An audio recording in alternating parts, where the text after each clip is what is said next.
playthrough. Death count. There you go. After finding Eldream, he directs us into Dreams Deep, which is genuinely a really cool area. The weird Luigis floating around and following you are eerie in a kind of warm and fuzzy way, if that makes sense. This is the point in the game where Bowser remembers he's supposed to be in the game too, so he hops into the dream world and somehow just skips everything else and meets us here. He and Phantasma team up, and all of a sudden, we're in a 1v1 against Bowser since it's in the dream world. Now, funny thing, when I first started streaming this playthrough, I was worried that the hard mode was going to be underwhelming. I mean, at the end of the day, it's a Mario game that's made for kids and adults to be able to enjoy, but let's just say any doubts I had about difficulty were put to rest by this first Bowser encounter.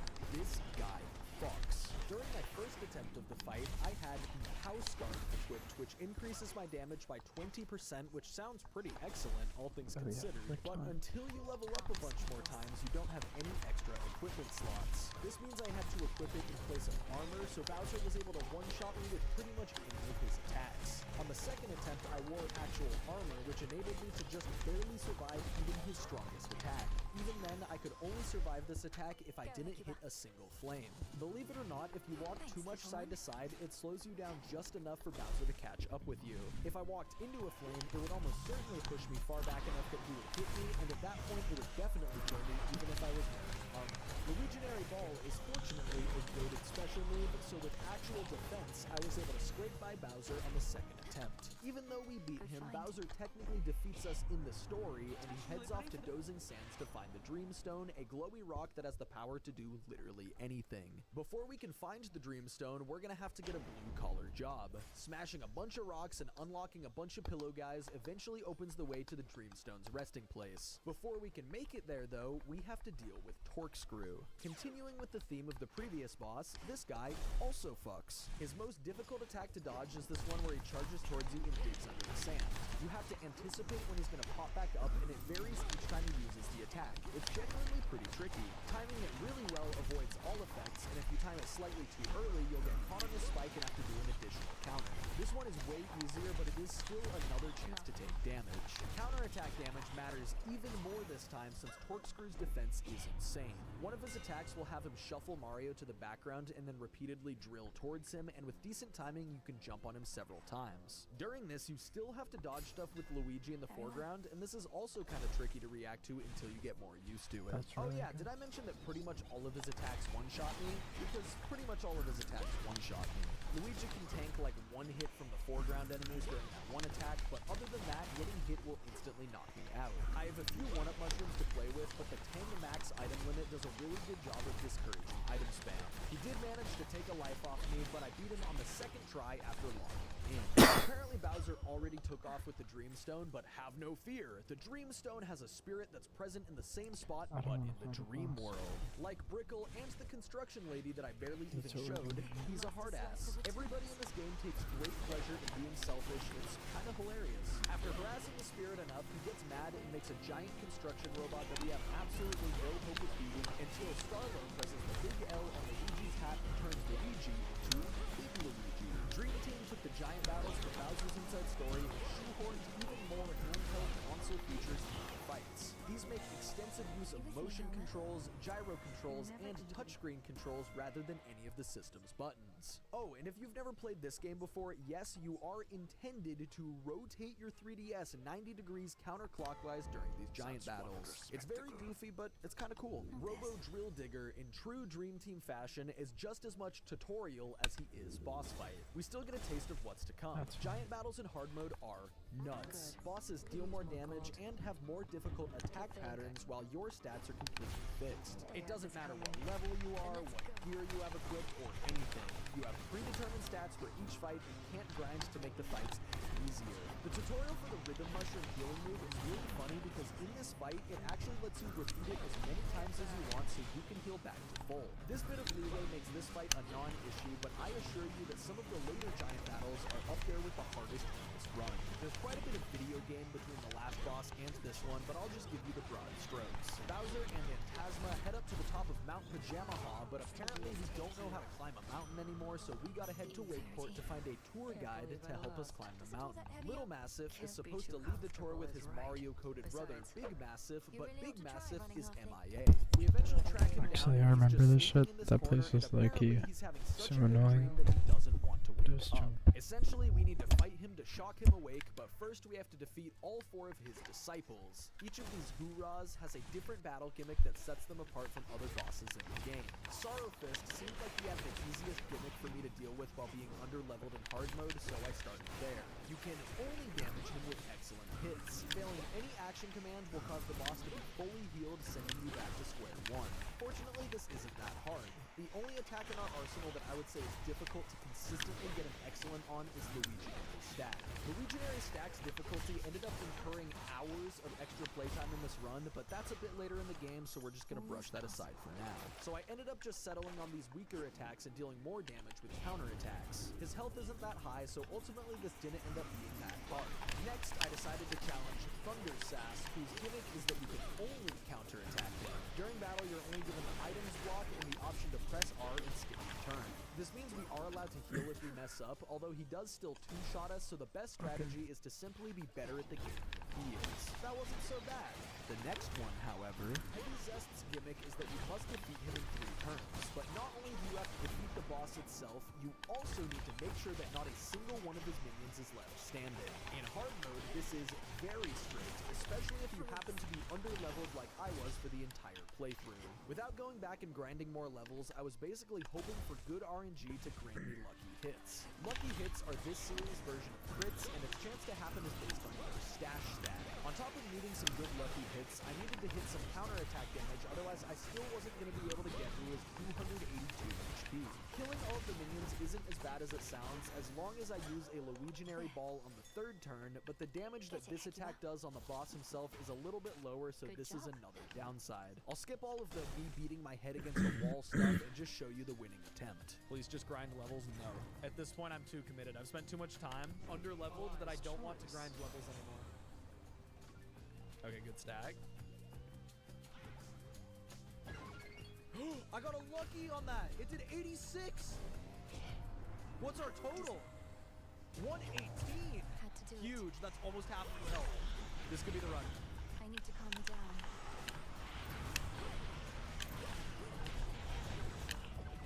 Good.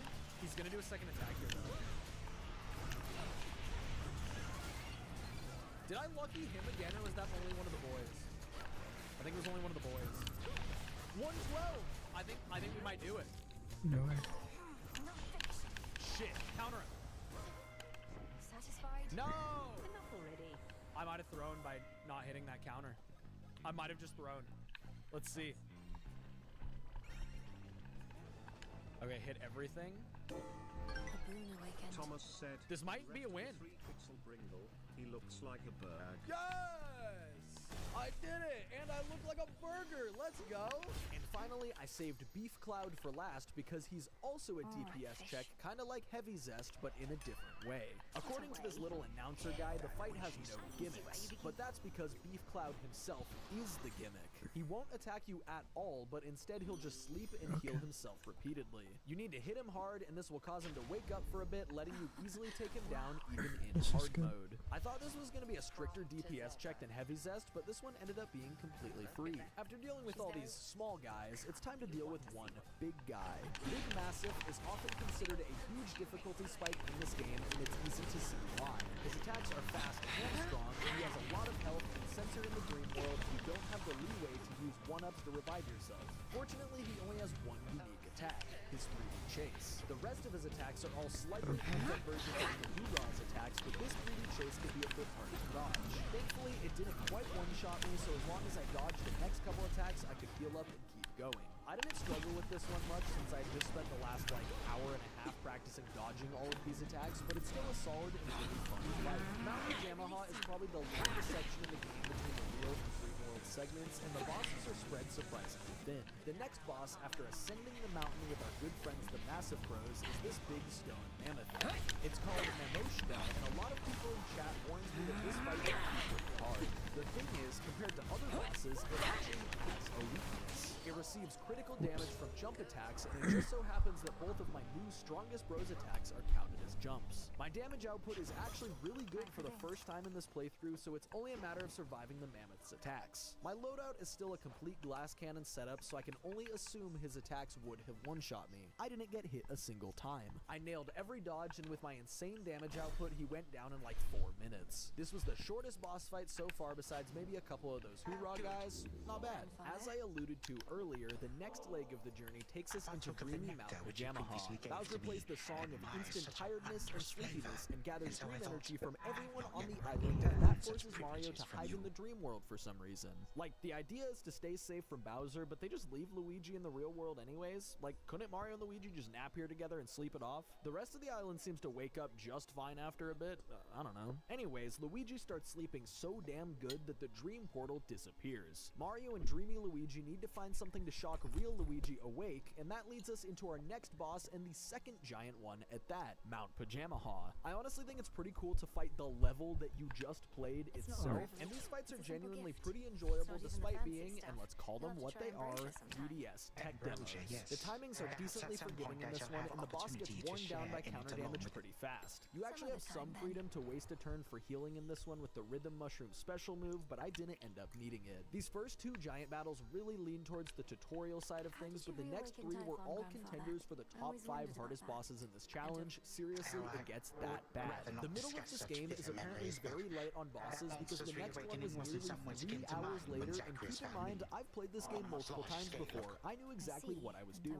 During this leg of the journey, we meet Brock Madam and gain access to the Luiginary attack minigame, Gauntlet. There's extended minigame versions of most of the Luiginary attacks in the game, and you're able to grind high scores and earn rewards from them. This sounds a lot like optional content, so why exactly am I bringing this up when I've literally been skipping every other piece of optional content up to this point? Well, if you've been around any of my streams before, you know my chat. They wanted me to try some of these minigames just for fun, and after getting the max score on Luiginary Ball, I was hooked. I needed to max out the rest of them. The problem is that the Luiginary Stack minigame is at least 15 times harder than all the other ones. Seriously, I'll just show you.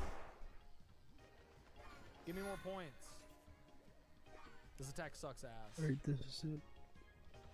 This is my target. That didn't give me a point. I landed it so well. 30 bonus? Oh, that's a lot of points. 71, not bad.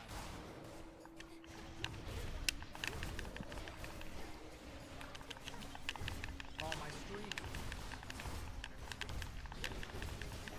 Yeah, you finish this substantially faster if you just, like, don't suck ass. Because you can get a lot of bonus points from the combos. Survival does seem the most important here. Oh, wow. That was shit. I still don't think that... Dude, why am I... Is he just moving faster? I think it's just... Yeah, my movement is way up between this cycle and the last one. Holy fuck. What a terrible cycle. That doesn't give any points for a bonus. Oh, I got the Mario bonus there, though. Okay, that cycle was terrible, but as long as you don't die, you're okay.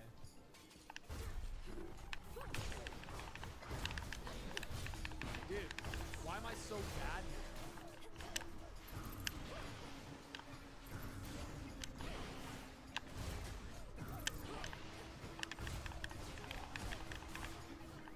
The stack is so difficult.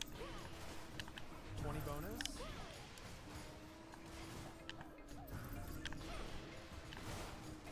Dude, I can't get any of the combos. No! The controls for making the stack are very finicky, and the hazards that spawn are very precise to jump over if your stack is anything less than perfect. It's really fun, but really hard. I knew I needed to beat this before the playthrough was over, but I also wanted to keep making progress in the story, so I left it behind for now. We we will be back. After a couple first try bosses, let's just say the Elite Trio once again delivered on the whole hard mode thing. These guys have a really cool gimmick. They can only be defeated if you take all 3 of them out at once. If you knock out just 1 or 2 of them, they'll revive the other with 1 HP. This can prolong the fight a bit, but the bigger problem is simply how many attacks they can use. As the fight goes on, they'll attack more times per turn, and some of these are really unforgiving. This Goomba charge attack in particular had some really frustrating hitbox shenanigans that could lead to me losing most or even all of my health. This fight really highlights how unforgiving taking damage is in Dreamworld fights. With only 1 action per turn instead of 2, healing means you're missing an entire turn's worth of damage, and if you mess up on dodging again during that, you're gonna have to heal yet again. Fortunately, the rest of their attacks aren't too bad. This Sergeant Guy clone attack is neat but not very difficult. The Paraplon shell attack is easy to time a jump on and rewards you with solid counter damage, and the Bonsai Bill is a really lenient A-mash in exchange for more huge counter damage. The 3D chase attack is relatively forgiving. If you stop on Private Beam, then he'll also take damage from the bomb, but if not, you'll still damage the other 2. If you get hit by a Goomba, you'll trip and the bomb will one-shot you, so that's fun. It took me 5 attempts to beat this fight due to my non-existent defense, and 3 out of 4 deaths were because of the Goomba charge. After quote-unquote winning this fight, it's revealed to us that Bowser has already kidnapped Princess Peach and Lake. So that leaves us to figure out what the hell to do next. The next leg of Dream Team definitely gets a lot of flack for being an added fetch quest, and that's because it is. The Ulti-Bed quest requires you to collect 5 mythical pieces of a magical belt, which boils down to backtracking through each of the previous areas we've already explored. There's 1 in Mushrat's Park, Dozing Sands, Mount Pajamaha, Driftwood Shore, and 1 in Pillow Castle. This magical bed is the key to finding the legendary Z-Keeper in the Dream World. All other beds are simply inadequate. Since we just got this Z-Keeper info dump in Pillow Castle, that's where we're gonna start. This one requires us to enter the Battle Arena, a post-game-ish challenge where you refight stronger versions of previous bosses. The later ones are intended to be fought at endgame levels, but we only need to fight the first one, Grobot X. There's really not a lot to say about this guy.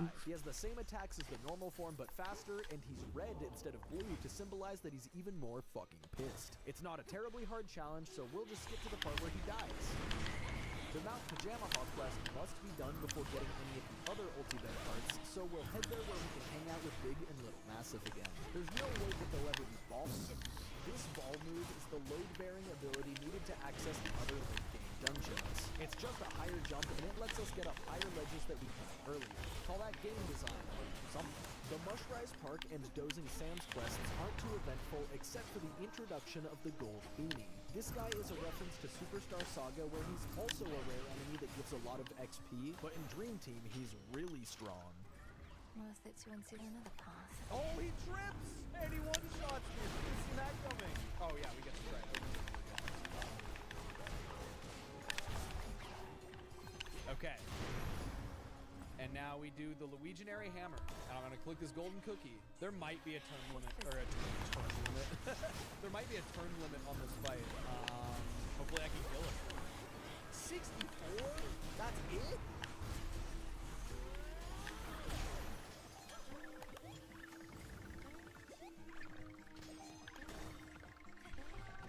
Oh my god.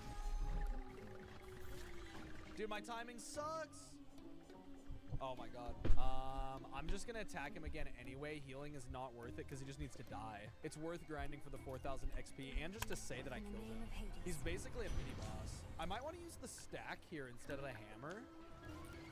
55 damage. 55 big ones.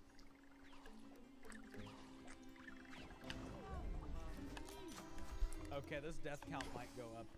Actually, no, this is gonna be the only other time I die to this guy. Gold beanies have 517 HP. Awesome. The counter damage is very important then.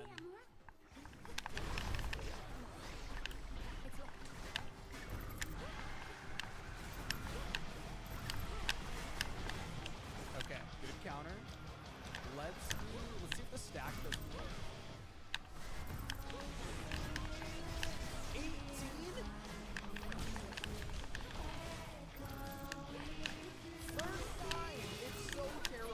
Okay, no, the hammer is by far the best offer. I can't make this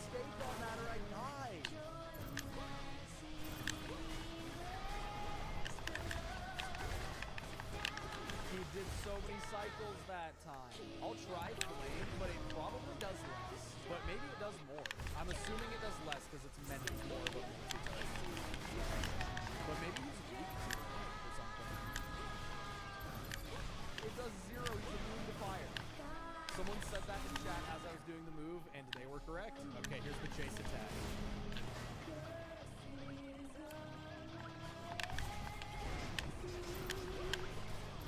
So, we just want to put it up on this thing. Oh, I missed it. Are you fucking kidding me? If I don't jump on this guy, he just one-shots me also. It's okay. I know everything now. I know everything there is to know about this guy. He dies. Are you fucking kidding me? Bro's tripping.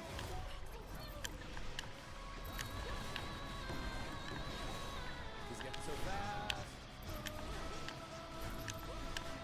Oh, shit. That's like bad, right? So does he run away because I didn't counter him?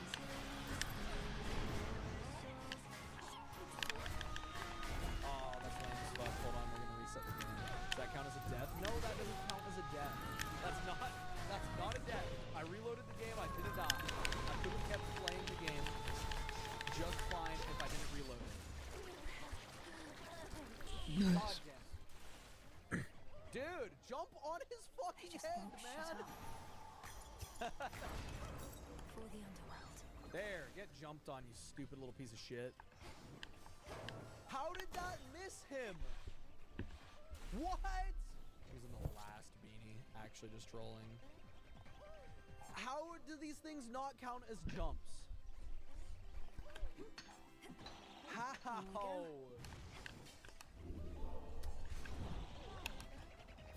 Oh, I wasn't even lined up with him. He went for another charge there. I wasn't ready for that. That's the most charges he's done. Which one would There, help? that was not possible. No.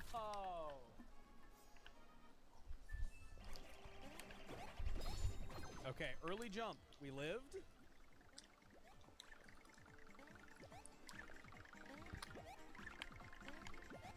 This then. That was cracked right there. That was like perfect.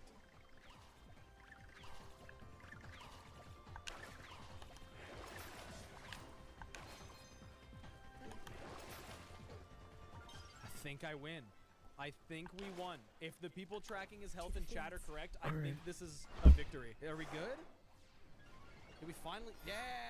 Fuck this guy, man. And now we save the game. He is canonically dead and killed, although they can spawn again. And if we find another one, we'll kill it. After finally dealing with that guy, I headed to Driftwood Shore for the final bed piece. I tried the Luiginary stack minigame again, but I only got just over 500 points. Now, as far as all of the quests for the parts of the ulti bed go, I would say that the Driftwood Shore one is the worst offender in terms of padding.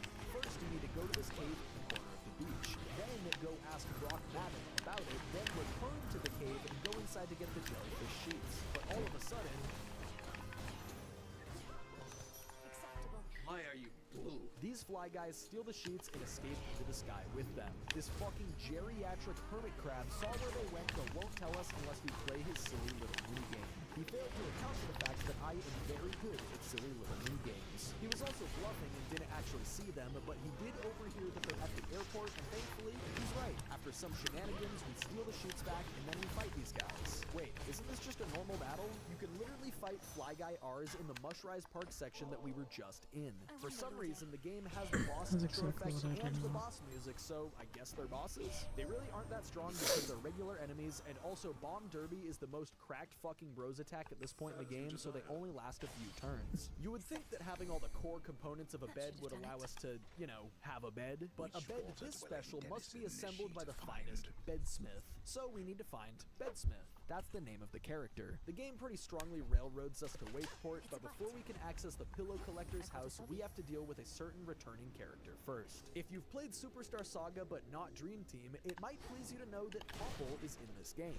He actually appears a couple times before this, but this time he pisses off Wiggly the Wiggler and we have to work together to fend him off. This is genuinely handled in such a fun way. Popple attempts to help you, but is a nuisance every time. He'll try to 1v1 Wiggler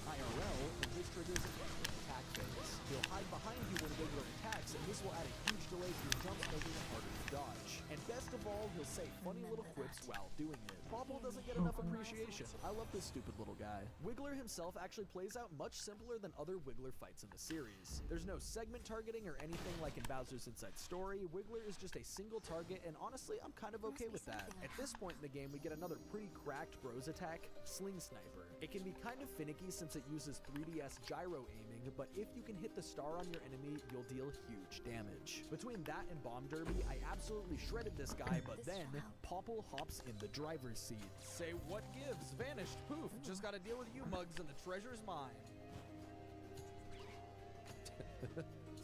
And he's like kind of dinky. I guess I'll fire flower him out of BP. I actually might need to heal BP for this.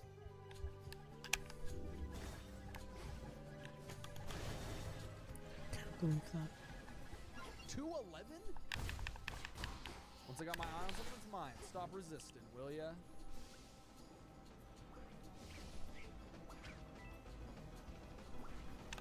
Thanks for the coin.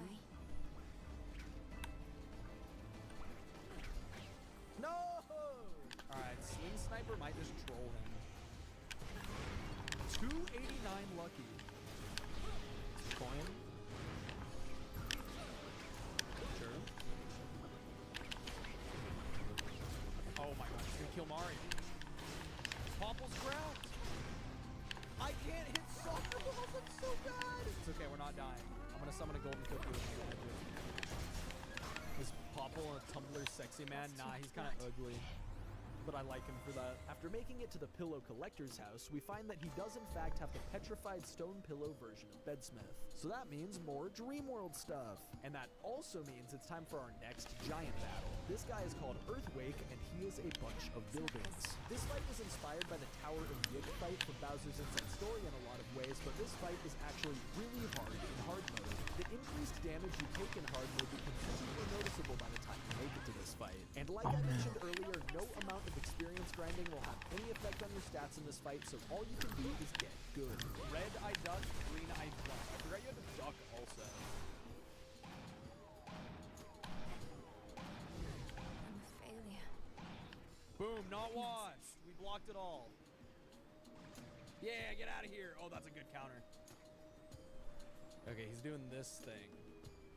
So I want to kill the yellow ones. People say he heals himself with the yellow ones. And so it's you duck on red and jump over green.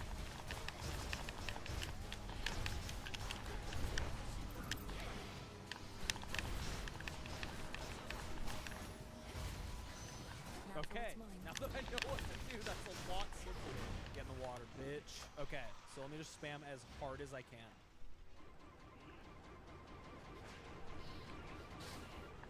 God, that was still so bad. I think I need to like flip the screen upside down. I think I can do it twice as fast the other direction. See, it's kind of unfair, but like it's how it's designed that like they get opportunities to attack you more often than you get to attack them. Guys look stupid. Oh wait, I accidentally, oh my god, I fucked up 2 times and lost half my health. You can just like barely make mistakes in this. Man, Zkeeper is gonna be crazy. If this fight is like this. Okay, I know he has a hammer attack. I hit up. I'm hitting the thing.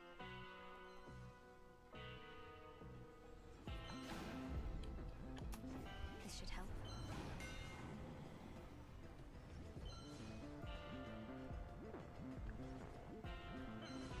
He delays it!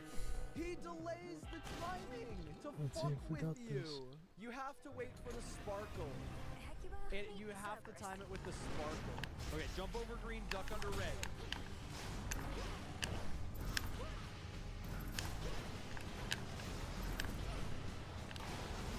Good. Let's not suck ass at this time.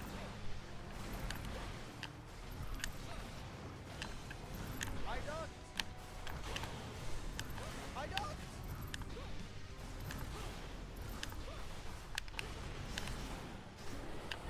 I can't do this. He trolled me again and it doesn't why. I should have fallen for that. I knew he was gonna do it and I still suck. Should I heal or should I keep fighting?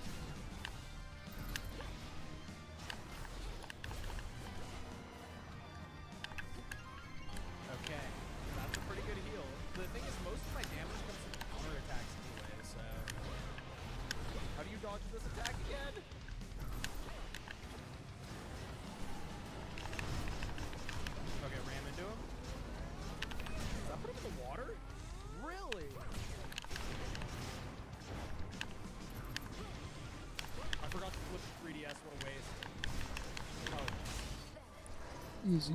Dude. The bestial triple-headed guardian of Tartarus regains his...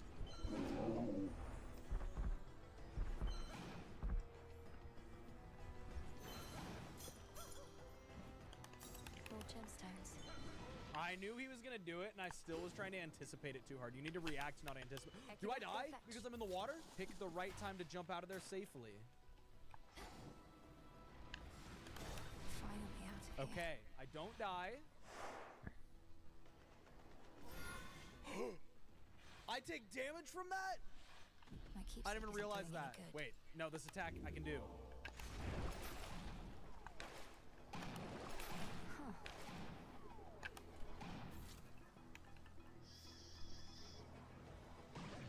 Okay. Mario's back. We're healing. We're healing. We're healing.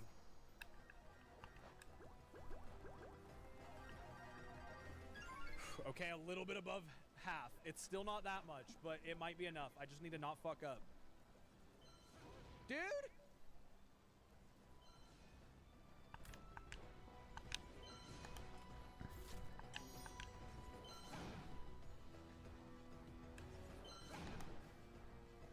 Unseen.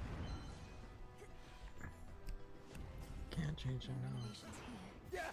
I blocked it! Coinage. I finally successfully blocked the big Let's see how hit! this goes. Shifting chambers. Realign. Didn't fall for the troll. He's in the water. I think I win. Your contributions to our Yep, we're cleanup good. effort are And appreciated. thank God I'm on the new 3DS because I can like track this guy. Easy.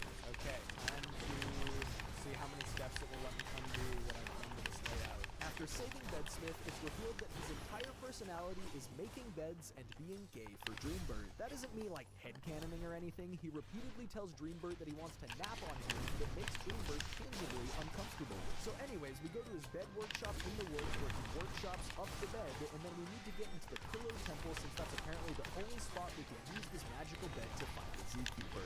Getting into the temple is a task on its own, requiring you to rescue a bunch of Pillow Elder guys that have silly building blocks with train tracks on them. This is the ancient sacred temple security system. Okay, well that and the Pillow Demon. Holy Chad shit. and I remember this guy being pretty difficult, so how does he hold up? The answer is pretty damn well. He has wings that you can attack to weaken him, little minions that heal him and act as ammo for his attacks, and his damage output is high. This fight really made me a believer in hard mode having stricter input windows than normal mode, because this attack where he turns into a hammer is so precise, and missing it is instant death for that bro. Since this is a real world battle, we have the leeway to revive each other, and this equip I have for Luigi that makes him automatically use a 1-up whenever the other bro falls makes it even more overpowered. Seriously, this item alone makes battles in the real world much easier than in the dream world. However, for this battle, I decided to finally give the time stop badge combo a chance. I didn't really explain the badge system because I wasn't doing anything with it other than healing occasionally, but this particular combination of badges allows you to store up a time stop effect. You can store up to 2 of them at a time, and they each give you 3 free turns to attack your enemy without them attacking back.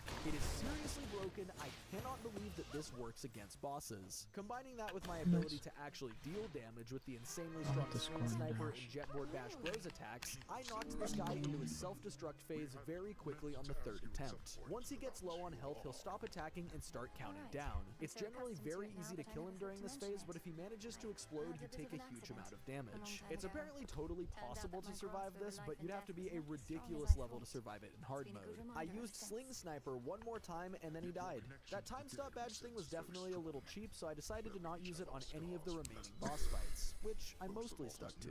Finally, after defeating the big stupid security robot, Luigi is able to do his biggest sleep of the game yet and open the way into the dream world that the Zookeeper is hiding in. This area is honestly pretty fun and has a lot of maze elements and these stupid looking birds that give surprisingly good XP. A dreamy version of Bedsmith appears to be gay for Dreambird more, and eventually Mario and Luigi make it up the giant tree. At the top is this big egg which contains the resting Zookeeper. He's apparently even bigger than the statues depicted him, and yup, he's pissed. This ends up being our 4th giant battle, and this fight is notoriously difficult for all the wrong reasons. The second phase has some gyro control dodging that does not work well. I'd love to defend these controls, but they suck. Rather than tell you how bad they are, let me just show you how bad they are. Also, feel free to just soak in the first phase before the bullshit starts, because honestly, this fight is pretty epic for a Mario game. Okay, this fight is sick, Let's do at it. least. Like, the set piece here is pretty awesome. That massive satyr's back. Okay, yep, that's how you jump. Okay, what do I do here?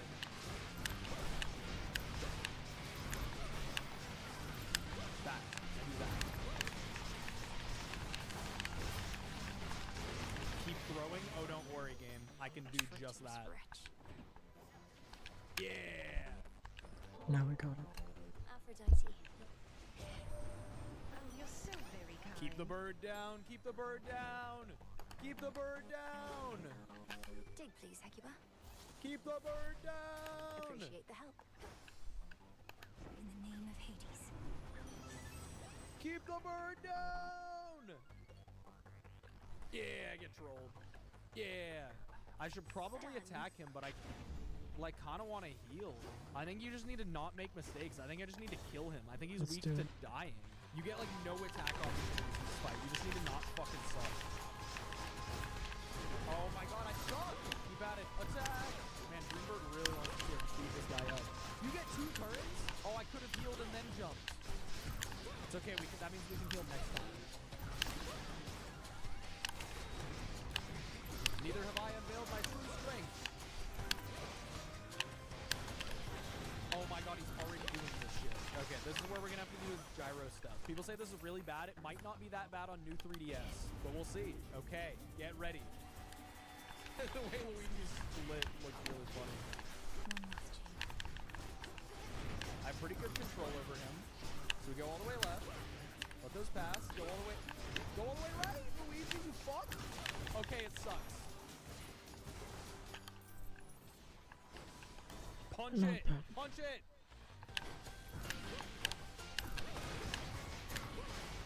Tilt up right. Tilt down right.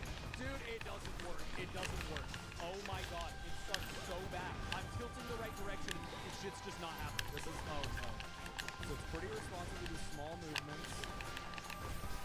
Okay, small movement seems good. I think that's all we need. Like, I think we need to think of it like a joystick rather than a gyro. It's just a joystick controlled by gyro.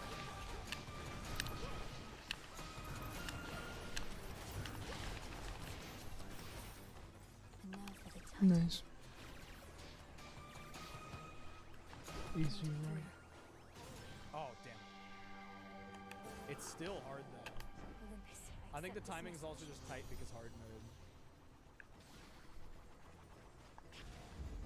Yes.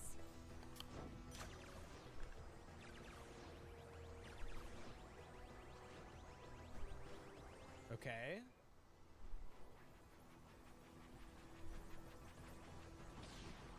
Get those little counter damages. This phase ends soon, but it happens like at least 2 more times, I think. But hey, we Let's survived it do with like 1 hit. Not bad for our second attempt. This feels doable after just learning that you have to do little tiny baby movements. He's pooping! You are at least precise. Oh, come on. Gonna rip It the is NG used before we some do of this. his Okay, failing strength fine. to spur you on, even whilst bound Decent and counter chained. damage. Get down! The thing Get is, down! Okay, rid good of drill that stomp. Chronos Bone Excellent. Chronos. Now he's at like a 3rd. So I think I only need to survive 1 more phase in the dimension. The thing is, I can still die to like any individual attack he has if I mess up too bad. So we're not in the clear yet. Let's do it again.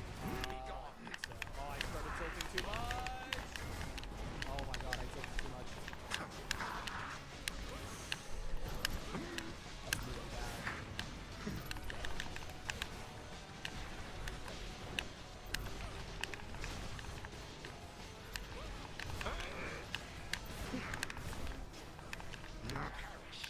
Just live. I'm gonna do that, I think.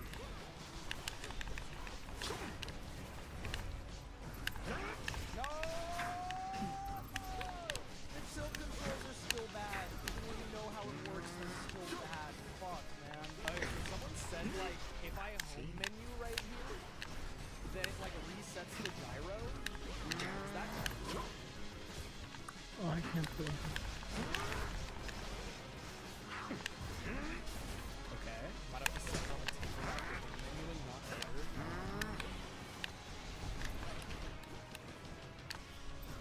Oh my god, I'm so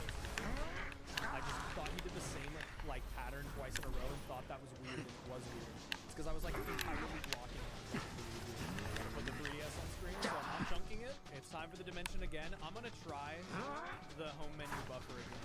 Twice you force me to Terra Dimensional Room. Okay. So we'll do that. Some people say you set it on a table, set it down, and then pick it back up. I don't know if that does anything or Nice. not. This is some Gone superstition. smoothly. But I'm down. Okay.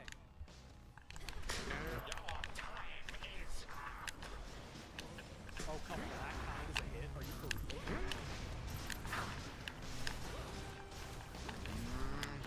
What? Go down, Luigi! No, wait.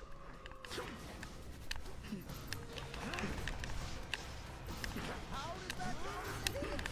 I'm moving so quick. That's as fast as he can move. That counts as a hit. I'm getting scammed. Come on.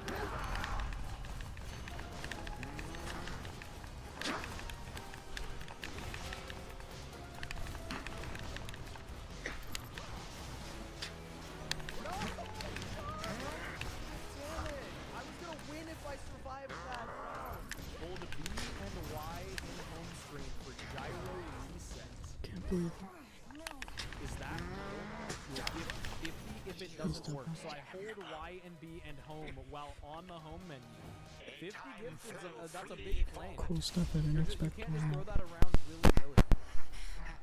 Okay, so we hold.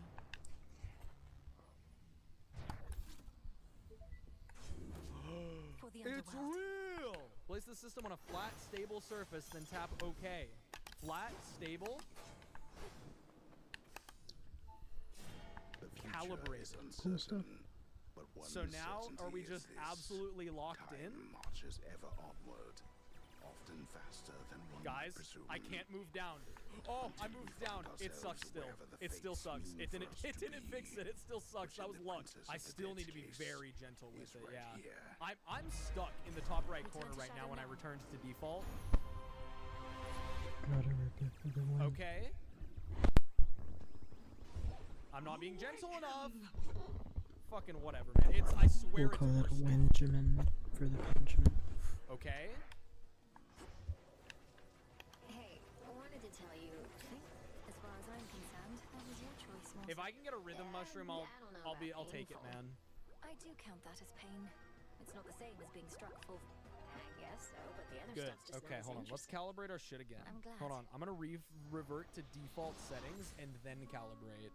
I think the boss fight may just be shit, unfortunately. Yeah. Tiny movements up right. Let's do Tiny it. Forget movements about the down nectar right. and ambrosia. Tiny What if we movements go to down the left. springs again? It's quiet Good. there. Seems Let's go camp bottom I was right. planning to say no to whatever you had Go in mind, just upright. Slap him. Top. Bottom. Top. I care about absolutely nothing. I right did say now. right when I went left. You're right. But hey, as long as I did the right thing, Aren't it's you fine. angry with Okay, the top gods? left. For what they did to you. Bottom and all right. of mortal kind, apparently. Bottom left. So what if it was a long Good. time Are we ago? out of this dimension The more now? I think about it, the angrier I get. We're out of the dimension. I don't think we can do enough See, it damage was to a get to pretty good finishing prank. bros here, but if we But can, then it we was win. Nasty too. I don't know which one of you all was Good. responsible, but don't really care. Got an Not excellent. big on the whole anger Oh, thing. dude, we're good. We get 2 attacks. Hey, we still Not need to too hit kind. finishing bros, More than though. my Don't family, at forget, least. we still have to finish Don't him. think there's any All taking right, back it's what finishing happened, time. but for what it's Hold on, I worth, feel like in true once all Zookeeper this is fashion, we over, need to calibrate and one more time, you Speaking know? on behalf of all mortals who ever lived or Okay, ever will, now we're ready. I think we'd mostly like it if you left us alone. Okay, we Might be can a lot never of mess evils this in up. this world, There's but no way that we could. We have ways of figuring things out. What do you mean, You know, okay? his friends The have- next thing we're supposed to Well, do let is me meet think up with about the it for a little Zkeeper while and get outside back to Neo you, Bowser alright? Castle so we can shoot it down from the sky and Whenever break you're its ready. barrier. But first, I finally committed. I was going to get 999 points in the Legionary stack before we continue the story. We're going to do the stack minigame, and as soon as we get 999 points, the stream will end. We see it right here. 999 on everything except Legionary stack. My PB is 918. So I literally we just need thinking? to survive one more cycle than what my PB is. Bringle's therapist, bomb emoji, bomb emoji, bomb emoji. The isn't game has the real. opportunity It to can't do the hurt funniest you. possible thing Bomb emoji, alongside bomb the super emoji, chat right bomb now. Is it gonna emoji, do it? Collision emoji. It did do it! God damn it! I said I gave it the layup by saying it out loud. Are you on your current save file or on your old save file? Damn it! I pressed B. I jumped just like a second too late. A double. Let's do it. A triple right after the double is so bad. Don't know why you need that old thing, but sure. We're dying. We're dying. We're dead. It's so fast now on this round. Watch out, it say bomb emoji. Oh no! No! No! Why would you say bomb emoji? We were gonna get it. I was 5 from PB. Oh no. It's okay. We're not even attached yet. It's okay to have a bad stack. Except now, Yeah. Oh yeah. fighter, True, as far as I can understand. I assure you that my inability to Whenever time permits. then to your many victories to come. It's grown much livelier now with the music maker here. A fine choice of recruit for us, goddess. I think I do Was need always like a partial decent to stack rousing still though. battle ballad, though variety is welcome too. I figured that the music maker would grow rather popular quite soon. Got any song requests? How you don't want to know. Happy for you to make the hard decisions there. Is this it? We so get 999 off this. I think I might need to get the Mario though. And live with the consequences, yes. Okay. Hey, Yes! music maker. We did it! Yeah! After blasting down Neo Bowser's castle, we're able to enter, and then Kamek decides to step up without putting on a pretty pink dress this time. He shuffles around a bunch of doorways and then runs away to hide in the dream world. We have to find and defeat him in order to fix the exit so we can actually move on, and that goes about as you would expect. There's some fun enemies and puzzles, I guess, but nothing mind-blowing. The Kamek fight is interesting because it's basically 3 phases spread across 3 different fights in 3 different dream worlds. He does the doorway swapping and hiding in the dream world thing 2 more times after this, so let's just treat this like one big fight even though it's spread over a couple hours. The progression between these phases is really well done in my opinion. He attacks with different shapes that you have to hammer and destroy, and each shape has a different direction it'll travel from. The only way to learn this is by trial and error, but his attack is a bit lower in the first fight to give you some leeway.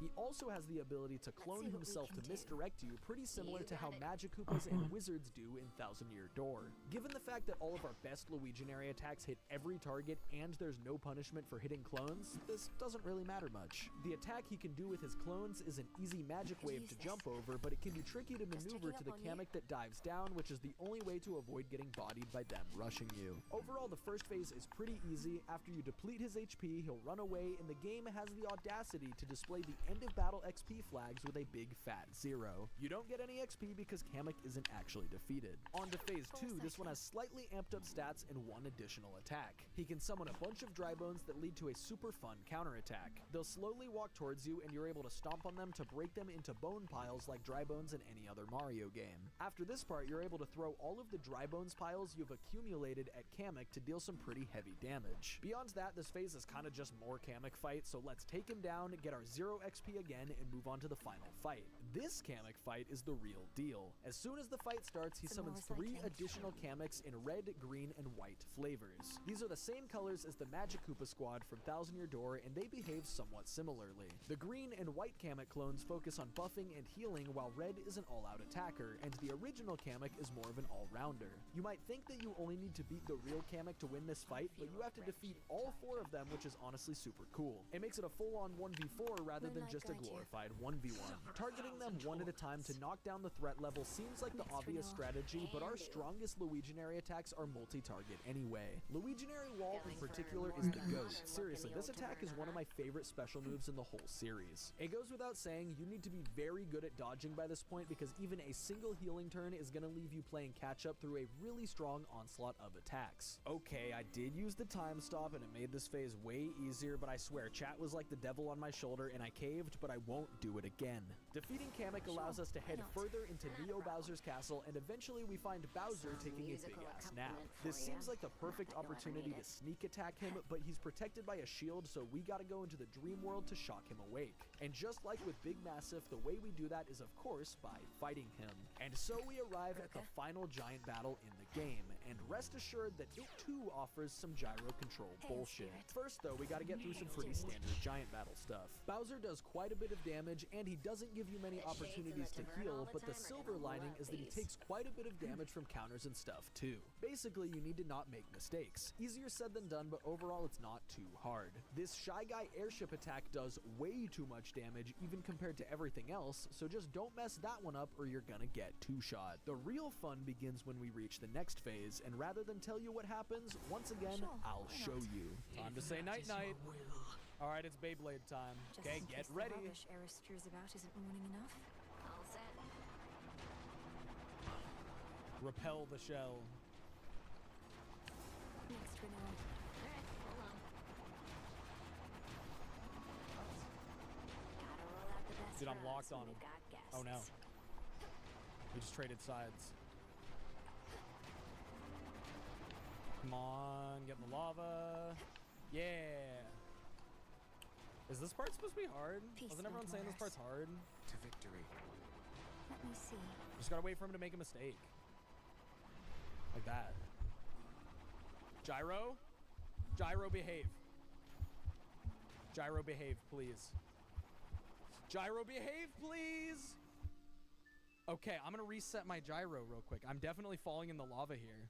Oh no, I didn't reset it correctly. Just right. Gyro, behave! The gyro's not behaving! Calibrate. Oh my god.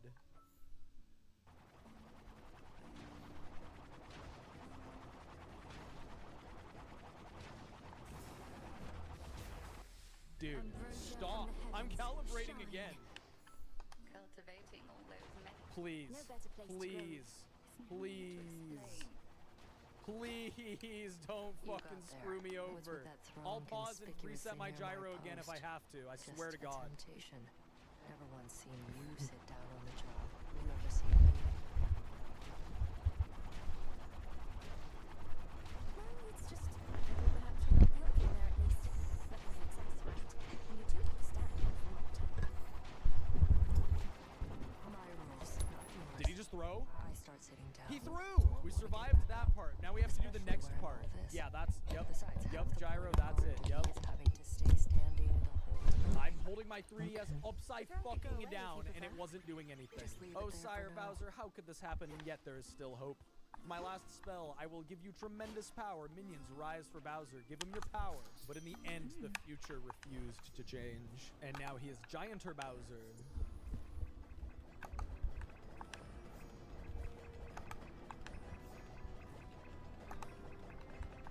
What? What? drink of the earth. Dude, I'm so gonna die. Yes, I countered it. I thought I was about to die. One counter down. Okay, what's the fireball counter again? Oh wait, no, it's just the star thing. So I just have to not fuck this up. Shout outs to the use of this music here. Stick it to that Chronos guy. Myself. What? What? Okay, so I have to counter every time again to survive. Something's changed about that altar of yours recently, and you have been at it more and more, young one. Oh, it's easy as fuck. Mayhaps awaken. That's what it is. Consecrated the ashes and gained Okay. insight into the potential of the Arcana, Commander. Requires a little moon dust and a lot of focus. Perhaps the other way around. Moon dust. Think the old broker started pawning off that stuff, though I have heard it's possible a witch like you could brew it up herself. I probably should.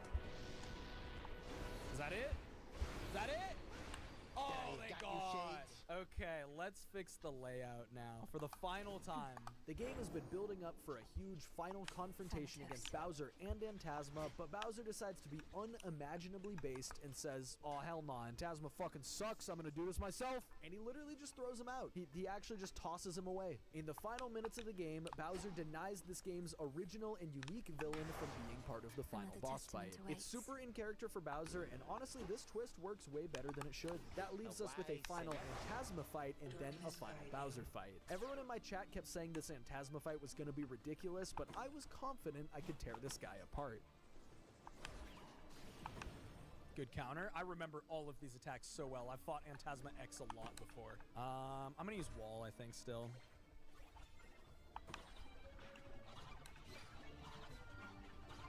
It's kind of hard to effectively damage the munchies. The Entaz munchies is what their little things are called, which is pretty funny. How much damage is that? 417. Oh, this is the chase attack. Okay. This one, I wouldn't be surprised if it one-shots you in hard mode. Doing that thing where he adjusts the direction of it on his first time using the attack is crazy.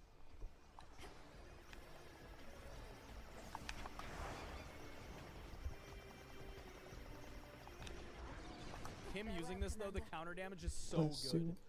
Oh, no, I'm not worried about jinxing myself. I'm going to kill this guy first try. For the Silver Sisters. Although, to be fair, this is hard mode, so I wouldn't be surprised if he's able to do the harder pattern right away. Come on, do your chase attack again. Oh, it's this one.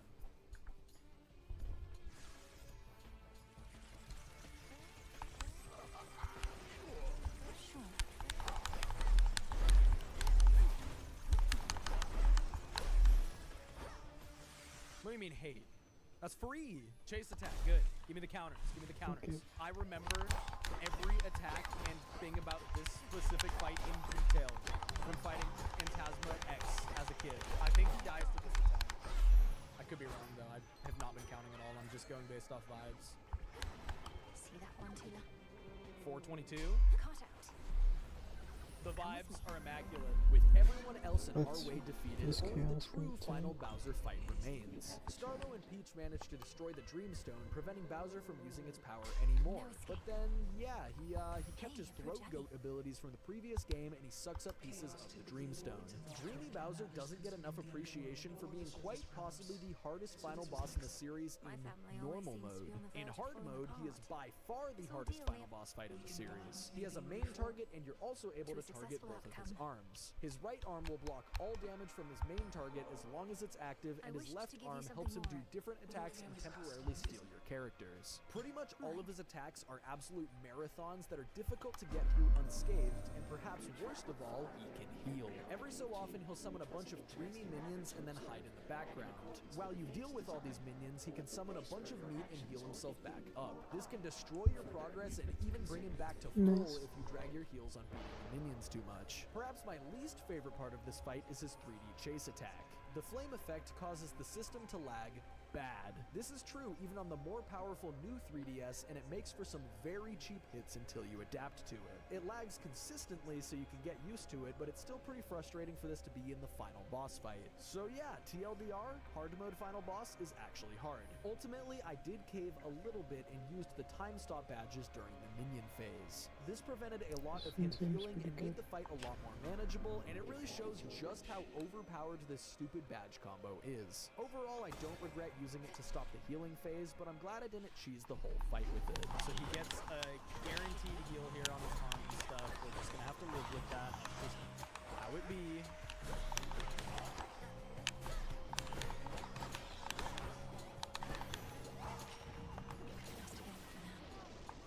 Man, it's so bullshit the way that it can overlap with some of the minions sometimes. Oh man, taking a hit there with Luigi actually sucks. No, it doesn't. It wasn't full anyway, so we might as well still be full health. And we time stop the minions, because we're giant nerds here.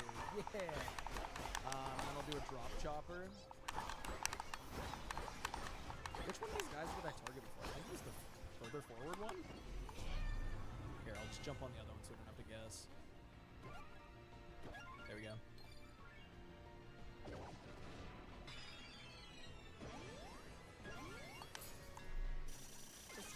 God, the damage is so good. Minions. That's okay. That's fine. That's actually okay. I just need Luigi to survive this round, then I think we're okay.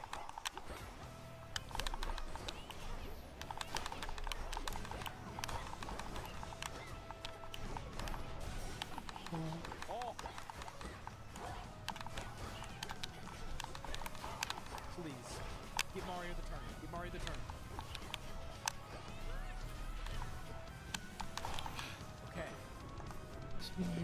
Now we one-up Deluxe Luigi. No, I didn't jinx it. We're okay. We're okay. I survived. Yeah, I hit both paratroopers. The might of the heavens. I hit the front one again. Oh my god. What a stupid game. They survived. I only hit the front paratrooper both times. But one of the Shy Guys also switched. Okay, that's fine. Him grabbing Mario might suck. Let's see. Throw him. Boat. Okay. Boat is easy to dodge. So I'm okay with that. I want him to give me Mario back though, because Luigi's pretty useless on his own. Yeah, okay. Oh, come on. Catch the boy! Okay, whatever. I think I actually win for real here. I might. Without the...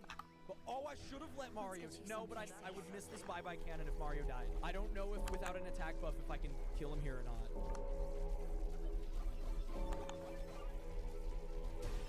Be at peace. How much is this total? 280? I think this is enough. This does minimum 368 as long as I don't mess it up. Let's do it. Until we find ourselves in different circumstances finally. But Have all my tales of Callisto piqued your interest there, Melanie? no, I mean, that wasn't my intent. It's just, if they've been close with you and raised your I'm spirits, actually nervous. then I'm grateful. This is like the first time I've been nervous about a bros attack in this playthrough. Though, thank you, really. And I'll pass this on. Is that I GG? just gave you multiple stars ambrosia didn't hit him, bottles it's and you want GG. a promise too. What is it Oh, thank God, You man. can survive on the Oh surface my for a while, God, so that fight was come so join us much in our harder woods than I sometime. expected. Doesn't have to be Final soon. death Wait till all count. this Oh is wait, over. hold on. There's one more I thing just to do. think you'd enjoy it. Bonk. then? All right.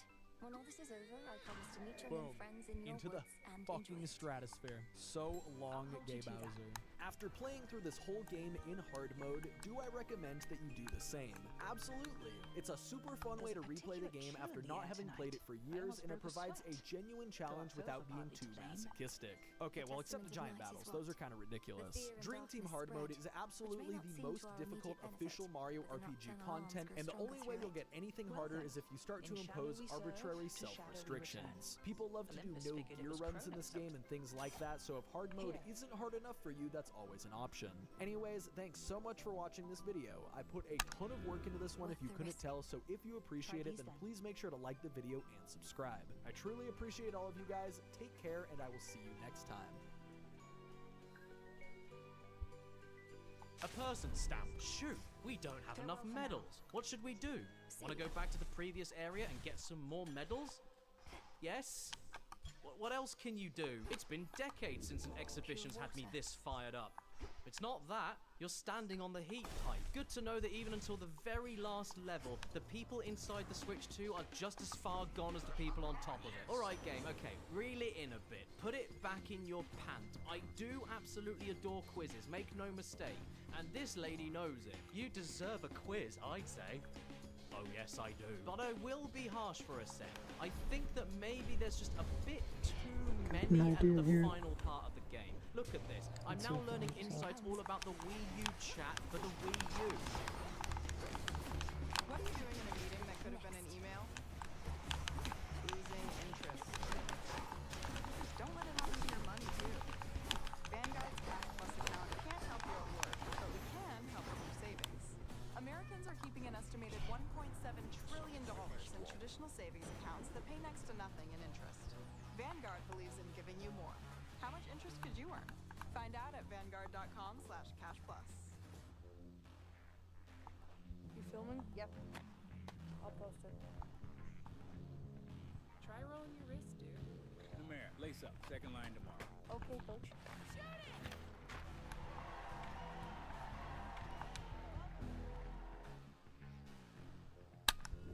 Let's see how this goes. And now, to check that I am indeed paying attention, one of the questions is making sure I know that in order to talk to someone else with the speak accessory, I have to use my voice. We're nearly there though, everybody, so you just need to keep your quizzing shoes on for a few more minutes. And after learning everything you'd ever need to know about the file size 256 gigabytes, we get treated to the history of storage and fans.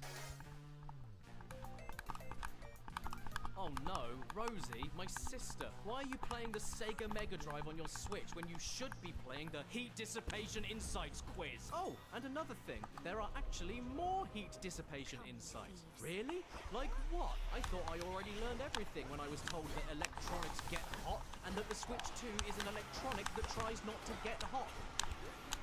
Hot air goes through the heat pipe. The quizzes are completed. Oh boy, what a boy. Thanks for playing. No, I didn't play the quizzes. I answered them. But let's get down to brass tacks. Even though I reveled in all of these quizzes for the sheer enjoyment alone, and that is all the reward that I need, I would be a bad, professional, licensed, qualified gaming journalist if I didn't answer the question, do you get anything else for completing the quizzes?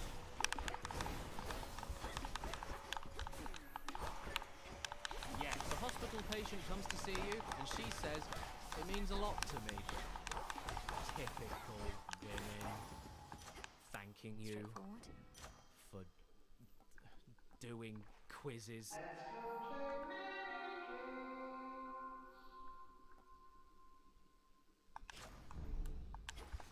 So with Area L, Nintendo Switch 2 console inner area being the most complex, in-depth and multi-leveled world in the whole game, with the hardest hidden stamps and the most amount of quizzes and insights so far, you'll be ecstatic to hear that they also included the most amount of minigames here as well, too. The first minigame is Slot in the Shape, a game that I haven't played since the time I couldn't eat solids. It's not just a baby game though, don't listen to the other reviewers, they're wrong. This is absolutely not just a Fisher-Price sorting game. In fact, to quell the spread of misinformation that's so prevalent on the internet nowadays, here's what you actually do.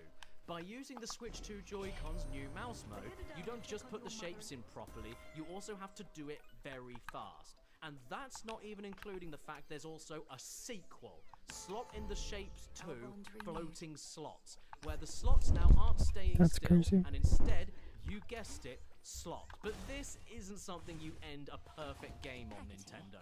Come on! You know what perfect minigame you do end a perfect game with? Breaststroke Floaty Frustration, a minigame where Pinocchio has lied one too many times so Geppetto drowned him. I personally am not one that makes a habit of swimming on tables, so I found this minigame a welcome challenge for the final one. But you know me, I'm great. So of course it didn't take me long at all before I got that hidden third medal and my breaststroke was up there with the greats like myself. Not to mention it also closes off everything in the whole game nice and completely by reminding you, just in case you forgot after all the times in the game that you haven't used it, that the Switch 2 Joy-Cons have a new mouse mode. My goodness. We are home free. All of the quizzes are done and so are the minigames. I'm lying. Do you remember ages ago there was that strangely veiled threat by the clever quiz patient suggesting that the final part of the Dodge the Spiked Ball minigame is impossible? And I never went back to it because it frightened me. Well, that's not the only minigame in this collection that has a final part only unlocked by having nearly every other minigame in the game. In fact, there are 3. Click Quick 4 requiring 77 medals, Speed Golf 4 requiring 81 medals, and Dodge the Spiked Balls 4 requiring 99 medals. I hope I have enough for them. It's okay, I have enough for them. Starting off with the 3rd highest medal requirement is Click Quick 4, Random Targets. If you thought the idea of clicking things quickly wasn't enough for you in the first 3 parts, Part 4 really throws the concept into overdrive by not giving you any idea where each target will pop up next. You want to see how quick you need to click? Yeah, that still wasn't fast enough. I can't complain though, and I won't complain, because this is of course one of the ending challenges. So does it matter that it took me 17 Might have minutes to and use a the mangled hero on crab the shrimp 3rd hand to band. get it? See if we can get another heroic band. That'd be Next kind minigame, of cool. the 2nd highest medal requirement and therefore the 2nd hardest challenge in the whole game, Speed Golf 4 Pitfall Course. And caught. This is a stockfin.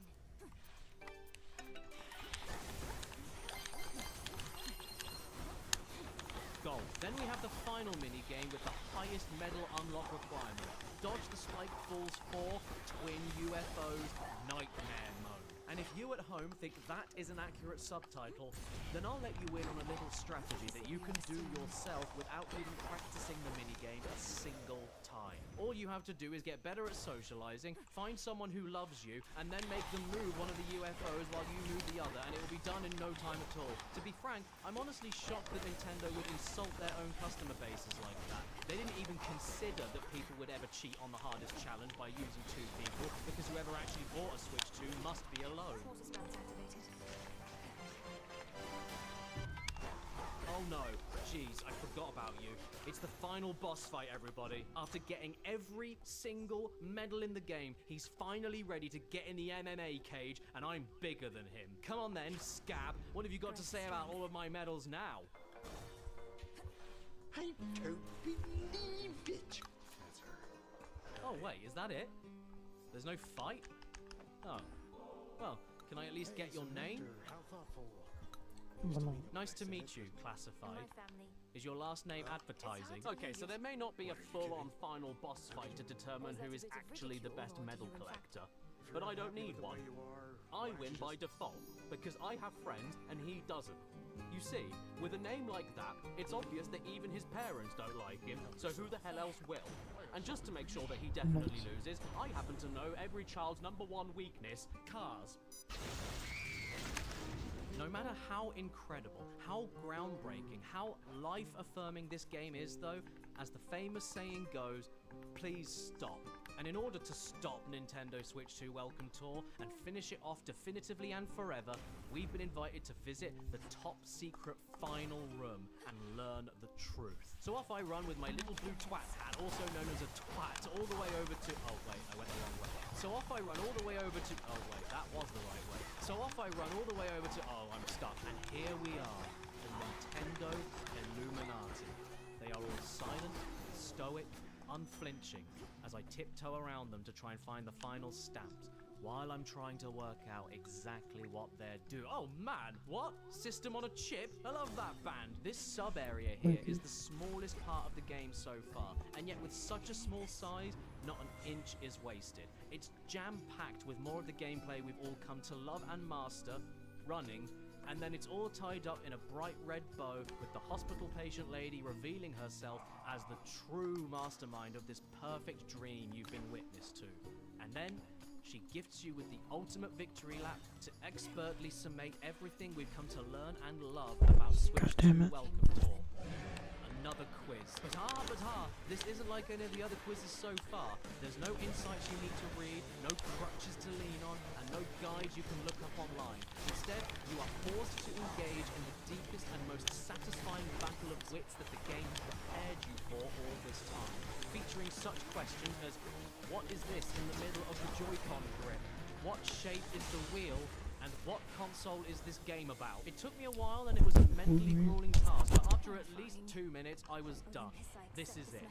All of the minigames, all of the medals, all of the quizzes, and just before the credits roll, we earned something that made the whole journey worth it. The curator of the exhibit calls me an expert in Nintendo Switch 2 Welcome Tour. Chaos. We're gonna have it for the boss. Let's be careful. That's all I ever wanted my dad to tell me. Oh, hang on. Wait! Stop!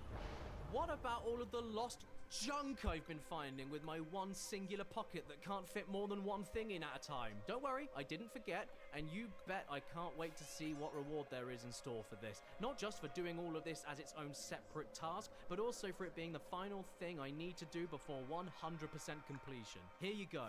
Everything returned. My community service is now over. Can you please wipe the murder charge? Because if you don't, I'm gonna kill you. I don't believe that anyone has explored this exhibition quite as much as you. I'm honestly not sure how to repay you. Let's go. So I won't. In conclusion to my long-form video essay journalistic critique, what more can I say about Nintendo Switch 2 Welcome Tour? Hopefully nothing, because this is the conclusion. Even with everything I heavily praised about the final world, Ariel, even I could not see coming how Nintendo would stick the landing and commit to the anti-climax right up until the final line of dialogue. And amongst everything else I've already discussed in terms of the sheer artistic achievement for the medium, that unexpected and unconventional ending forcing you to face the ugliness of human endeavor even after everything the game does conventionally correct just goes to prove Welcome Tour as Nintendo's Shadow of the Colossus. What was this game, deep down?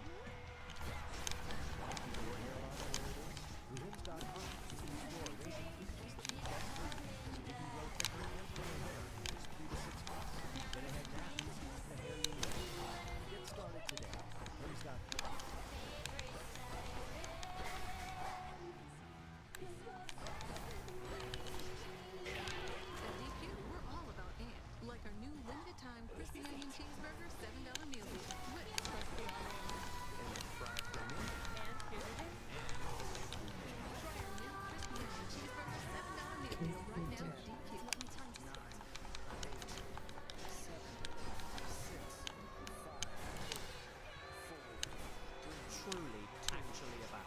say that it was an interactive instruction manual, or a free method for Nintendo to train customer service staff, or just a fun little adventure that is indeed a fantastic and flawless game on its own, but spliced with brand new tech demonstrations and educational explanations about how this brand new device works. Reviewers and journalists will likely be grappling with the question of what this game is truly about for the next 30 years and still not have an answer.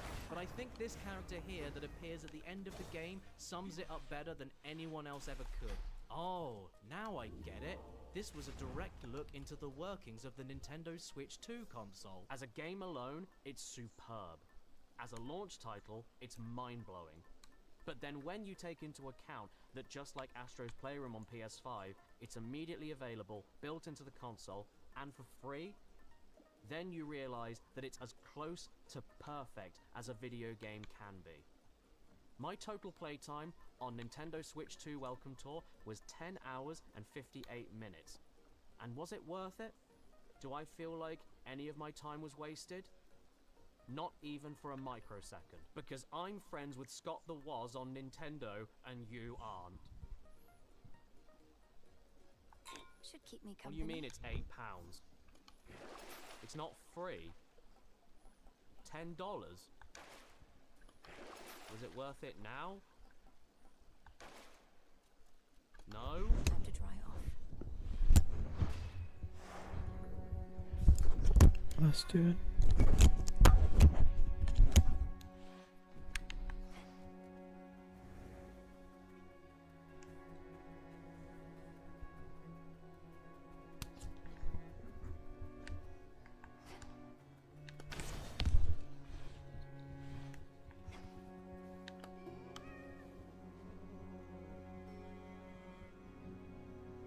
Victory. Hi, tearjerker.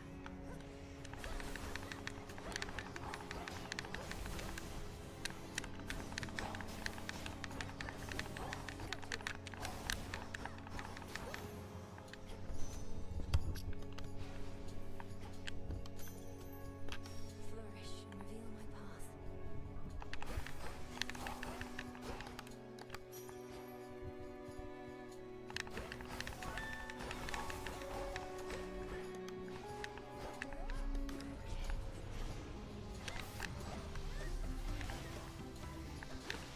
According to this bit of paper in front of me, I need to spend 10 seconds or so reminding you all about the DVD inside the box that's limited at pixelempire.com/caddy in the description below. Yeah, I did it. Hear me on my authority. Infinite possibility. Stan? I got nothing funny to say, I just want Stan to live forever.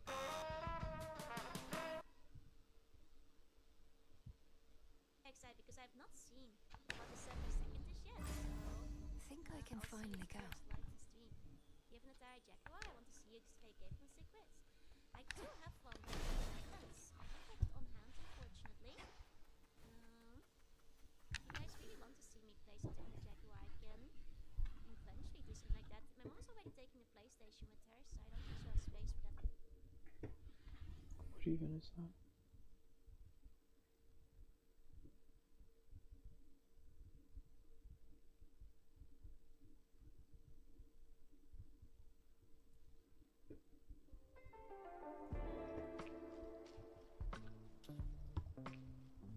I could do color out of Aesthetics and a giant price tag. Because TikTok doesn't want you to enjoy a hobby, it wants you to buy one. And the first hobby that TikTok ruined is coloring. Yes, coloring. That thing you did as a kid while your parents argued in the background. Well, it's back, but not in a good way.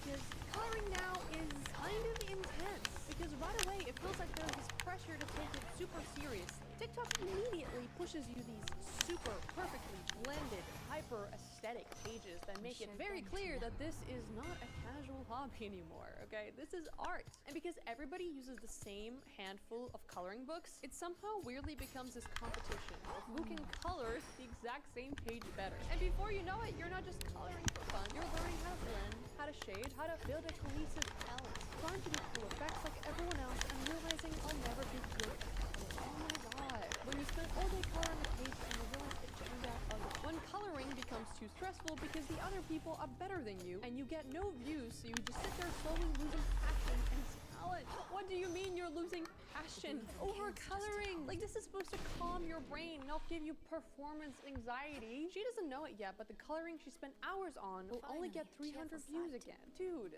this was never meant to be like a competitive thing. You don't have to post your pages online. My god, a hobby is supposed to be something you do for yourself in your spare time. It doesn't need to be filmed, edited, and validated by strangers on the internet. Stop comparing yourself to everybody else on here who does different styles, like in their most immaculate, time-consuming way. I take hours to do one page sometimes. Sometimes I only take 30 minutes. We're gonna get an Aphrodite and get hammer again, and it'll all make sense. Your art is your art. Yes! Yes! If the pressure to color the perfect page doesn't ruin your day, your lack of art supplies definitely will. Because on Color Talk, nothing works like a normal hobby, okay? Because if creators aren't posting magazine quality hyper-blended pages in the same funny book, they're posting their massive supply haul. I might have gone a little bit overboard. A little overboard. What it looks like starting coloring off. There's Mummy's mortgage. Oh, there's the food that we could have had this month. In it goes. Oh, there's our holiday to Bermuda going right in the... The funniest part about this specific creator is that she posted this giant haul around this time last year, and scrolling through her page now, she hasn't posted about coloring in months. It's literally just cats, which, what happened to the coloring?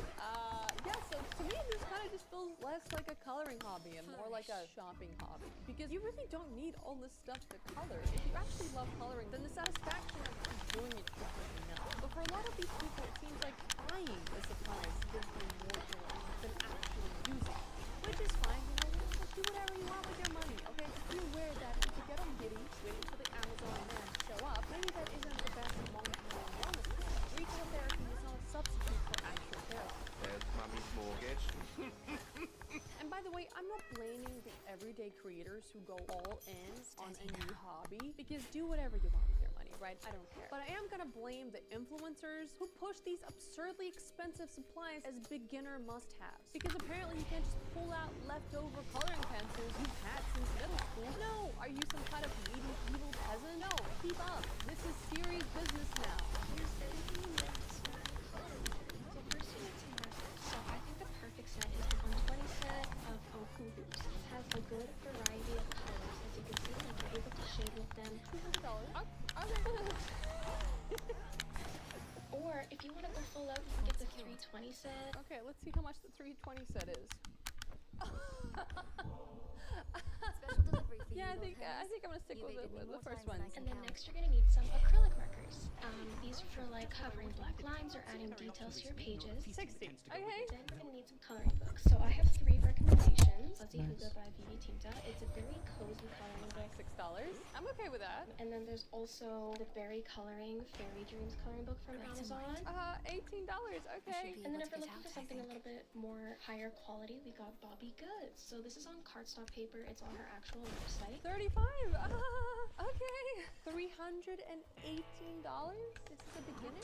Okay, how much can you make donating plasma? Between 30 and 80. Ah.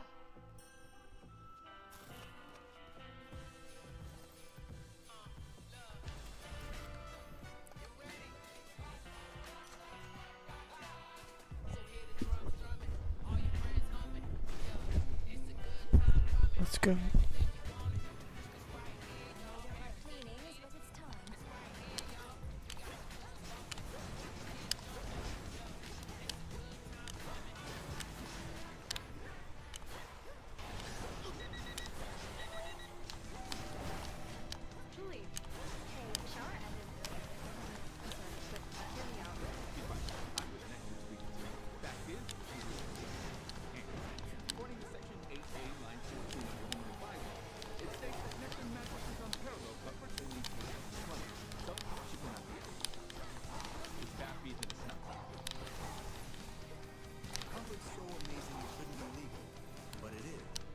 At this point, I had to stop.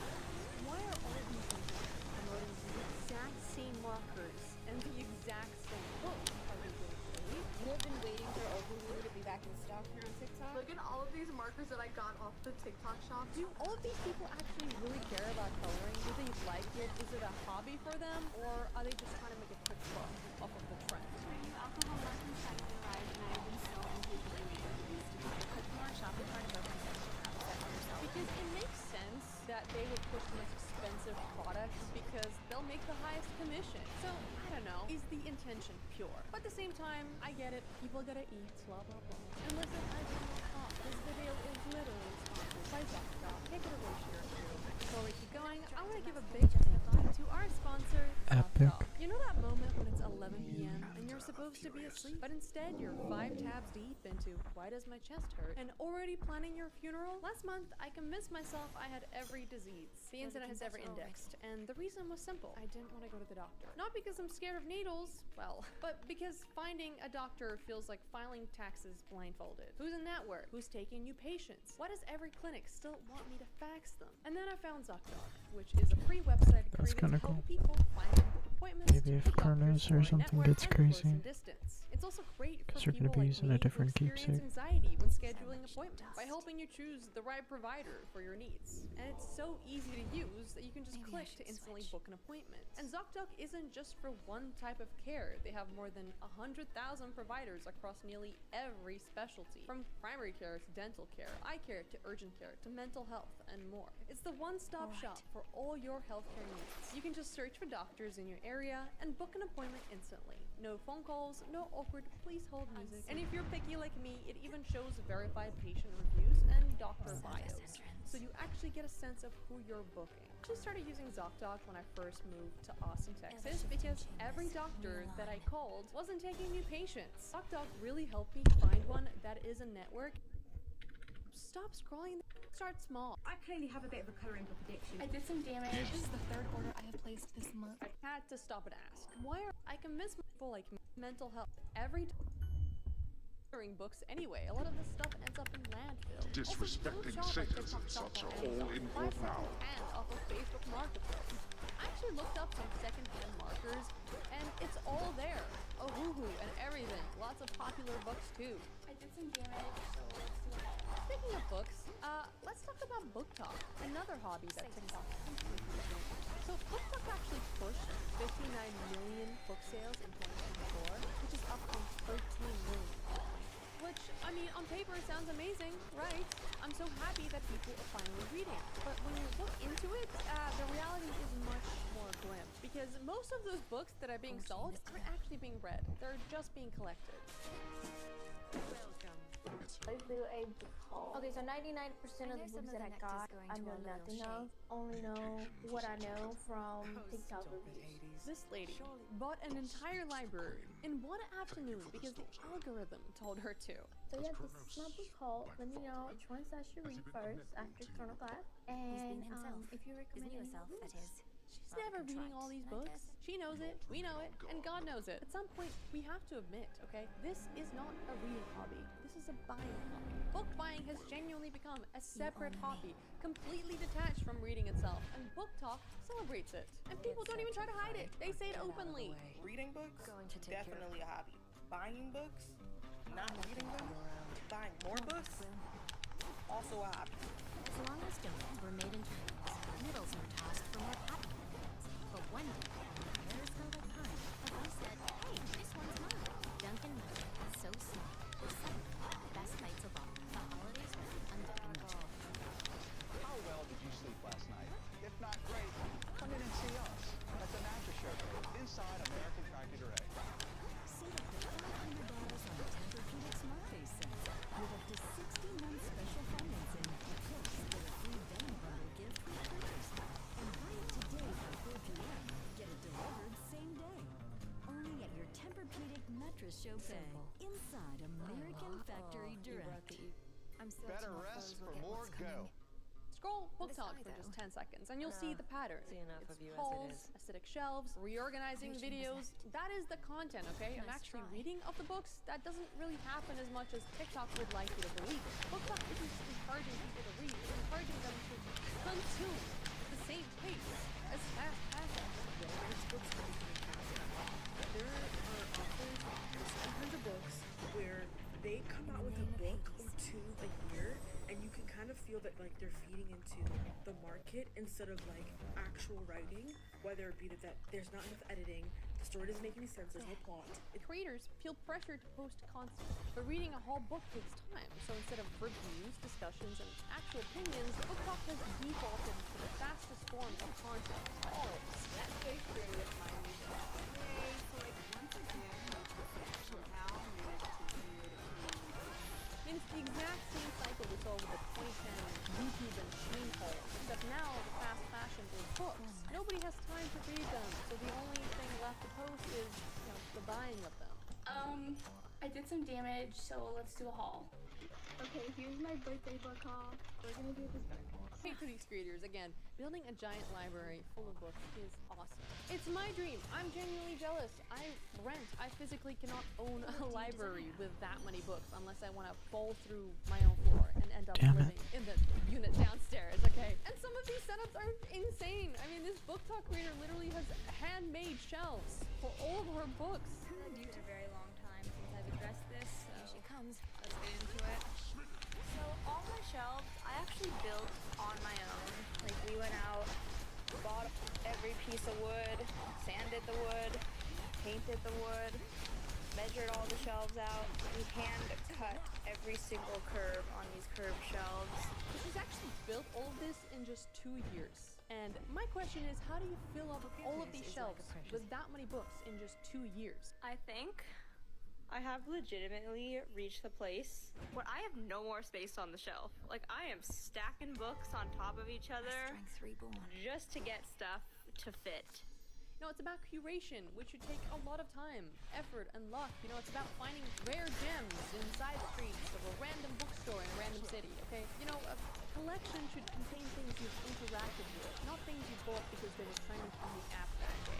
And that's part of the problems on Book Talk is people blind buy books the same way because Book Talk makes people blind buy scents, purely based on vibes and a 10-second review. And when you constantly do not finish books, your impulse buying, it's not because you're lazy or not a real reader, it's because you're buying books based on marketing, not your actual taste. Or overconsumption habits while you're reading so many books. If you're routinely DNFing books, it's telling me that you're not reading them in a store before you buy them, which tells me that more than likely, and I've fallen victim to this myself, you saw them on your FYP, someone recommended it, and you blind bought it.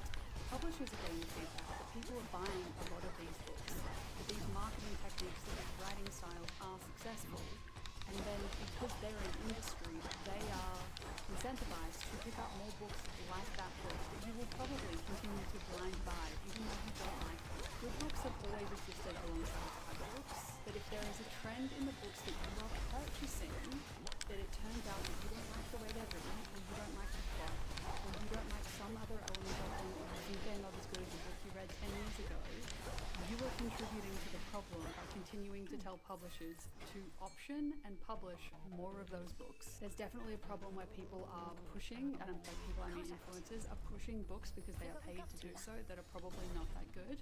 But I strongly believe that we will have a lot more power than we think we do, and I think it's time for some people to take responsibility for their own purchasing decisions. That's the thing, it always goes back to influencers. TikTok shop purely the products. Because do you think that this lady with this amazing library bought all these books herself? No, a lot of them are paid promotion. And every other day there's a new Book Talk book comic. And another special edition to another book you already have, which triggers FOMO and artificial scarcity. And that's why people buy multiple versions of the same book. I really like this book, and I'm here for another collection. It's been a while since I did this, and everyone really liked it last time. How are there that many special editions of the same book? It's almost as tall as her. The only time I have repurchased a book is because I got a signed copy of my favorite book. That's it. I don't care if it's in a different color, in a different shade, if it has a sprayed edge, I don't care. Also, the sprayed edge trend, I am such a hater, okay? Alright, bud, welcome to the collection. On the shelf you go. I'm in. Am I the only one who thinks they look super gaudy and trashy? They could have done so much better. Plain red, 16. Now this is stepping it up. I love the black and red combo. The details are gorgeous, but it's still not completely wowing my socks off. Like, some some of them look really pretty and cool, but like even like the idea of all these colors being on my shelves would stress me out because I feel like I'd have to like color coordinate all these colors and then have to buy books to like color coordinate them with the other books that I own. I mean, it's also like kind of pretty clever marketing because it'll make you buy the whole set, right? Because you have to make the picture happen for some of them. You're gonna get the 4 books so you can get Edward, Bella, and Jacob in this AI generated field together. And I'm pretty sure a lot of these are AI because I found a bunch of these like little TikTok shops doing all these sprayed edges and it's like, oh my god, this is so AI. Visitor at this hour. What exactly is your plan? On December 4th, so is the plan. The biggest and wildest mission yet is coming to Paramount Plus. I like the sound. It's delivers on every level. Reinforcements now! One last Final Reckoning, bringing December 4th on Paramount.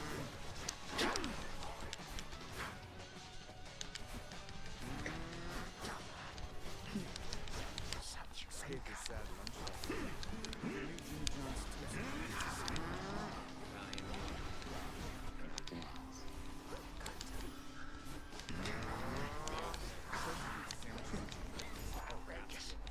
Now another side effect that nobody really talks about is libraries. Because they really use it in this book ecosystem. Because if the whole culture revolves around owning books, curating bookshelves, color matching sprayed edges, the idea of borrowing a book from the library becomes kind of pointless for the algorithm because you can't monetize libraries. And that's the saddest part because that's the only place that books are free, are sustainable, and community driven. And it kind of gets treated like it doesn't exist. Like, you don't really hear anybody talking about libraries. So a lot of people who like don't have a giant amount of money to like pour into this new hobby. Under consumption TikTok? Yes, we're talking to you. See that? Get a freaking library card. Cool thing about me is I have 2. This isn't just one. Get a freaking library card. If you're really wanting to talk about under consumption instead of spending money, you can get movies, you can get music, you can get ebooks. But it doesn't matter what I say, the book talk community will always clap back. And one of my favorites recurring arguments from book talk. Why are you mad at a community that loves to read? The argument that book talk has an overconsumption problem, on surface level, makes sense. But the further that you think about it, the less sense it makes. Through most of history, women have had to secretly consume romance. It'll be alright. Okay, so why are we getting mad at women for building these bookshelves full of books that they love? The art of creating a library is becoming a lost art. You need 1,000 books to have your own library. Who is doing that anymore other than book talkers? It is a lost art. The love of reading is also becoming something that we are losing. So why are you getting mad at a community that just loves to read? Let me be clear, I love reading. Those books in the background are not just there for decoration, okay? I have a tiny library because I have moved countries, moved places. I can't, if I have books, I will give them to a thrift store. But my point is, reading and buying are different hobbies, okay? And companies are exploiting this confusion.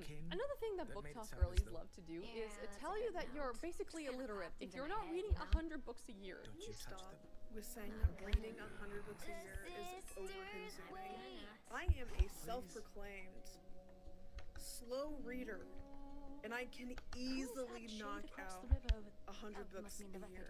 I don't understand the discourse around consuming too many books. I don't think that is possible.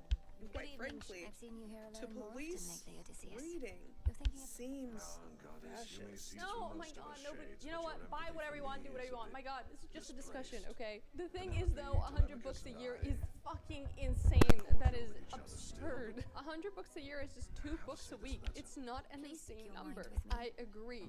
2 books a week? Do you not have jobs, families, responsibilities, depression, erectile dysfunction, sorry, executive dysfunction? I'm also kind of wondering what kind of books you're reading, because you know what? If you're reading 2 books a week, how long are they? How challenging are they? Are you reading philosophy, history? I'd love to know. Now, it turns out like a book influencer actually gave some tips on how to hit that quota, and somebody on Twitter made a thread talking about it. I saw a book influencer give tips on how to read more books a year. They were listen to audiobooks on 1.5 speed, skim long passages of text, read novellas and graphic novels to hit your reading goals faster, which is fine if your goal is to consume as much as possible. It's the same when I see people argue that audiobooks, graphic novels, etc. count as reading. The beauty of being an adult is there is no teacher or parent you have to justify your habits to. There is no one besides you keeping track of what you are or aren't reading. You're free. Anyway, I get it. Hitting arbitrary metrics you set for yourself, i.e. reading X number of books a year, can be satisfying. Love to hit an arbitrary metric. Man, isn't literature about so much more than conspicuous consumption? Therapy has been such a massive part of my last 2 years, a massive part of the reason that I'm able to be a musician again. I think I'll always be an anxious person. I think accepting that that's always going to be there for me is a big thing. It's about how I respond to anxiety and how I respond to a lot of stuff in my life is how I show up for myself.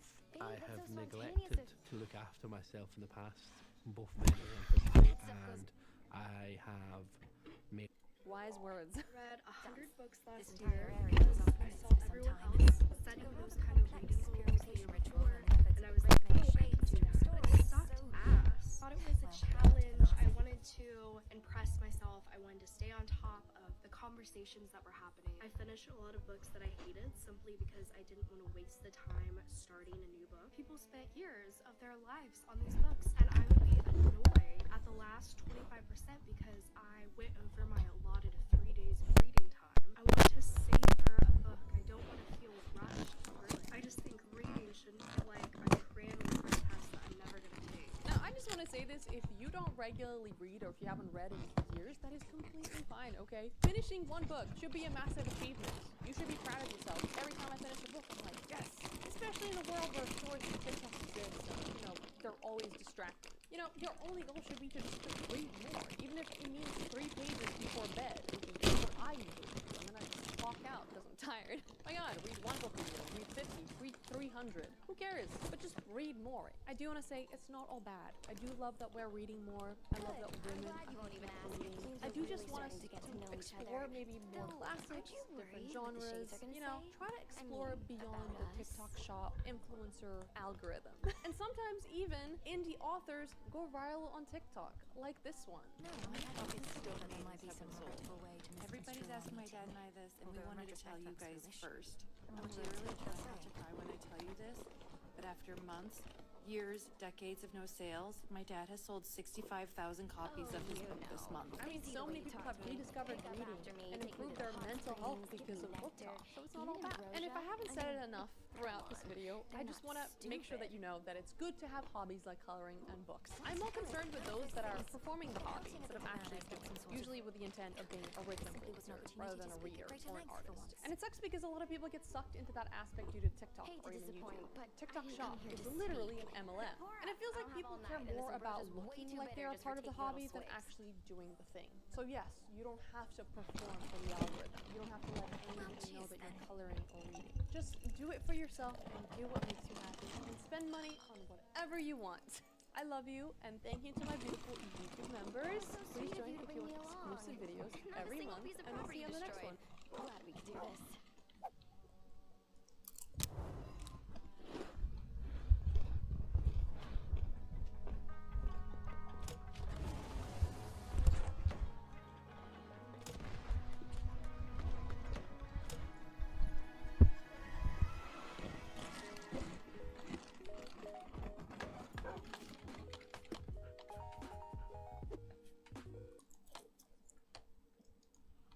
About the steak banner below memes, now no one cares. I mean, yeah, bro, every single short is now like, my whole Instagram feed is just rain back, bro. It's literally like all of the reals people are taking gambling deals and doing those things where it's like, hey, like, play this hand of blackjack and I'll tip you $100 if you win, you know? Shit like that. That's my whole feed, dude. I mean, dude, maybe I should, dude. Gambling's just normal now, bro. Gambling deal, everyone has a gambling deal, bro. Nate Shot has a fucking gambling deal now, guys. That guy, I thought he owned 100 Thieves. That's a rich-ass fucking individual, from my understanding. And this man has a fucking roulette deal now. I gotta know how much money they're paying him, dude. I have to know. Like, this man quite literally owns a major esport organization that I don't know how much it's worth, but on the low end, tens of millions of dollars. Like, for sure, at least like 20 mil, because you gotta realize, like, the passes to get into these esport leagues alone are worth that much money. Like, even if your org is worthless and no one cares about the brand, if you have like the Call of Duty League, dude, it's like $20 million to buy a professional league pass just to play in the COD League. It's a disgusting amount of money.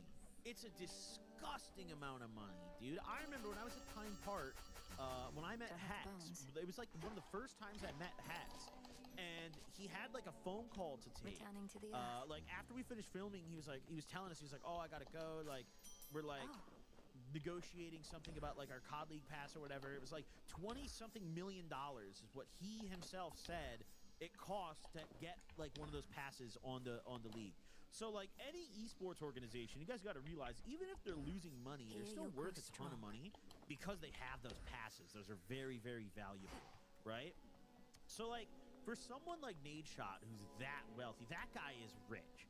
There's no beating around the bush. That guy is legitimately rich as fuck.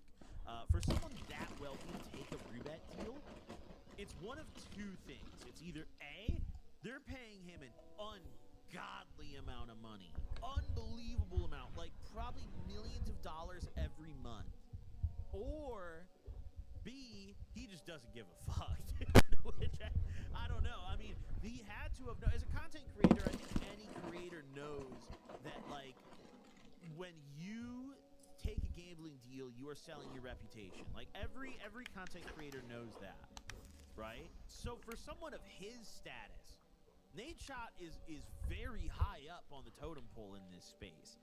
Like, he's a real OG. He's very respected. He's really never done anything to impact his reputation. Like, he's a pretty flawless rep up until this. Dude said it was his biggest payout to date. Yeah, I 100% believe him. 100%. They're paying him, I guarantee you, millions of dollars every single month. Easily, this deal is probably worth like tens of millions a year. Disgusting amounts of money this guy is probably making.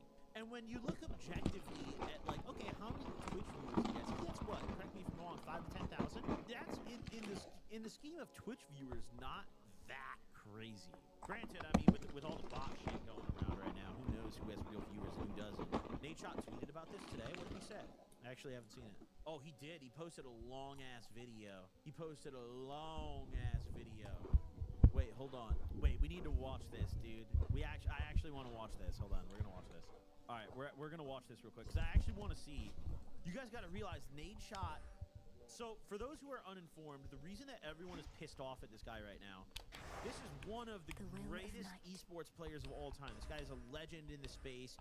He is a Call of Duty OG. Everybody knows Nadeshot. Everybody respects Nadeshot. Everyone's like, he is like the GOAT. I come from the Call of Duty community. Like, I respect Nadeshot. Like, he is a founding father in this space, right? People are mad at him because he has a roulette deal now. Roulette posted this, and now he's streaming on Kick doing gambling. As you can see in the replies of this tweet, people are not happy. Didn't think it would end like this. This is so sad, man. Hated Jesus, too. King.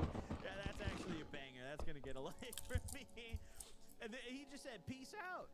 Fucking, we got the Drewski music here. So people are not happy, right?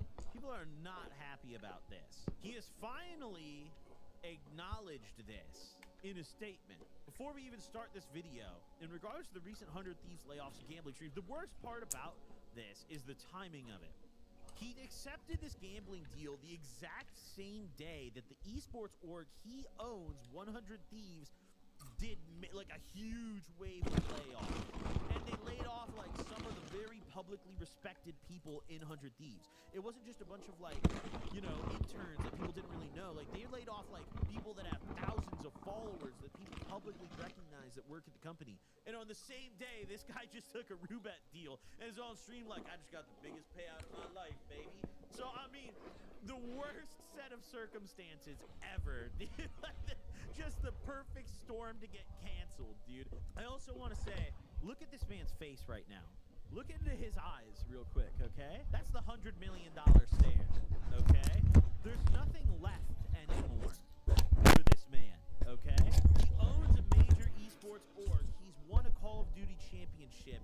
He just made more money than his entire bloodline will ever see again in one go. And all he had to do was sit at a desk and spin a slot. This man is empty. And I'm not just saying that to be funny. Look into his eyes legitimately. This is the little freeze frame where you can see before he starts talking in the video, before he really opens his eyes. Look, this is him before the cameras were fully rolling. This is really him when the camera turns off. That is a husk, brother. That is a husk of a man right there. The wire already hit the account. He just go live, click button, go off. Wakes up the next day, go live, click button, go off. What is there to work for at this point? When you make this much money off a gambling deal, I can't imagine it would do anything but ruin your fucking life, bro. What do you do? Like, where does your dopamine even come from? If I were him, I'd just start going to Diddy. I start hosting him. I start hosting Diddy parties, bro. I kind of get why Diddy did what he did. What the fuck do you have to go for at this point, you know? Like, motherfucker, we just netted this guy. I can't even fathom how much money this guy is making per month off this deal. Now let's see his statement in response to people canceling him for this. All right, gentlemen, we're back from Mexico after our first couple streams with Roulette, and we got to... Now, what all these streamers do, because gambling on these websites is illegal here in the United States, you can't promote it. You can get in deep trouble for it. So what all these streamers do is they say they went to Mexico. They're always like, I just got back from Mexico. Some of them actually will. The majority, I don't know what Nate Shot did. I'm not going to comment on whether or not he actually went to Mexico. The vast majority of these people don't leave the country. They just get on a VPN and just say, oh, dude, look, we're in Mexico. We're in Mexico, dude.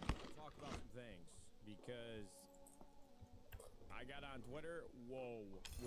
I got on Reddit, whoa. A lot of people very upset. And, you know, for what it's worth, the timing of some of these things, the way that they played out, I get why people are upset. But look, throughout this video, I'm not really here to change anybody's opinion, because just the time that I've spent on the internet where people make an opinion, have an opinion, it's really hard to change that. So I'm just going to tell you guys.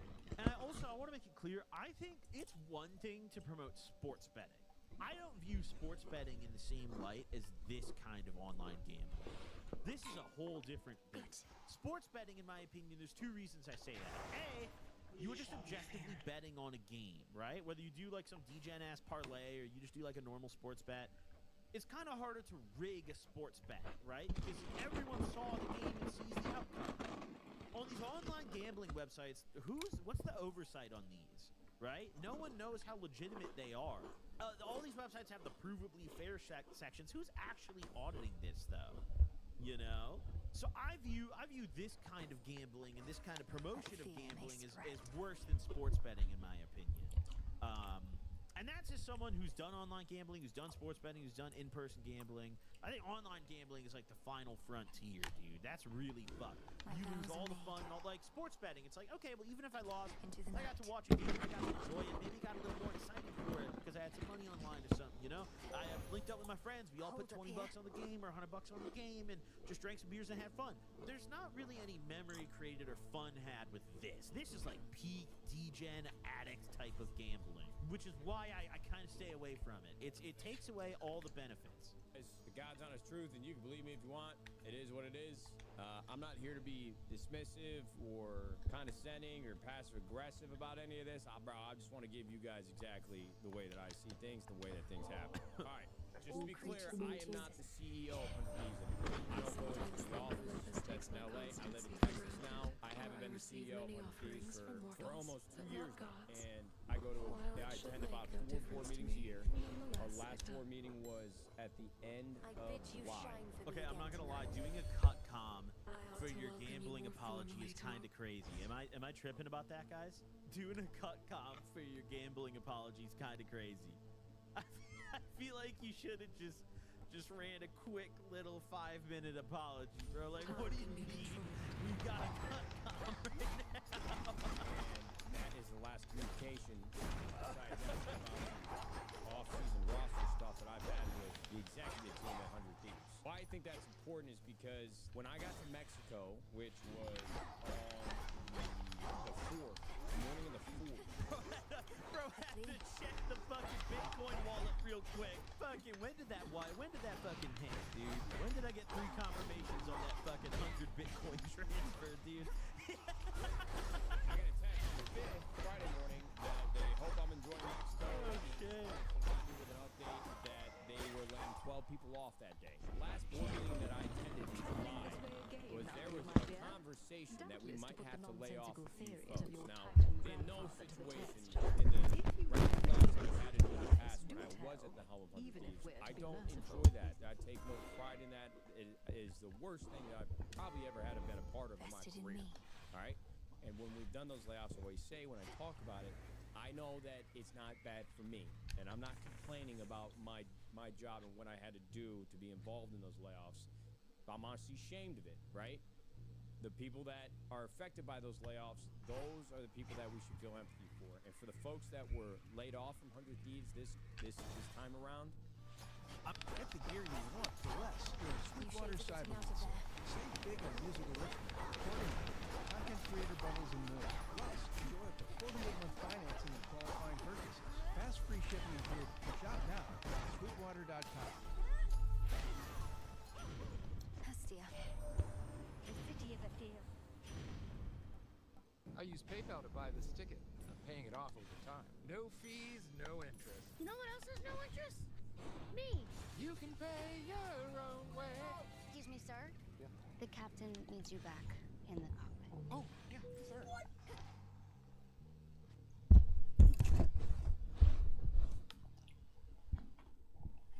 I'm gonna say something, guys. I think he might actually be addicted to gambling. I'm not gonna lie.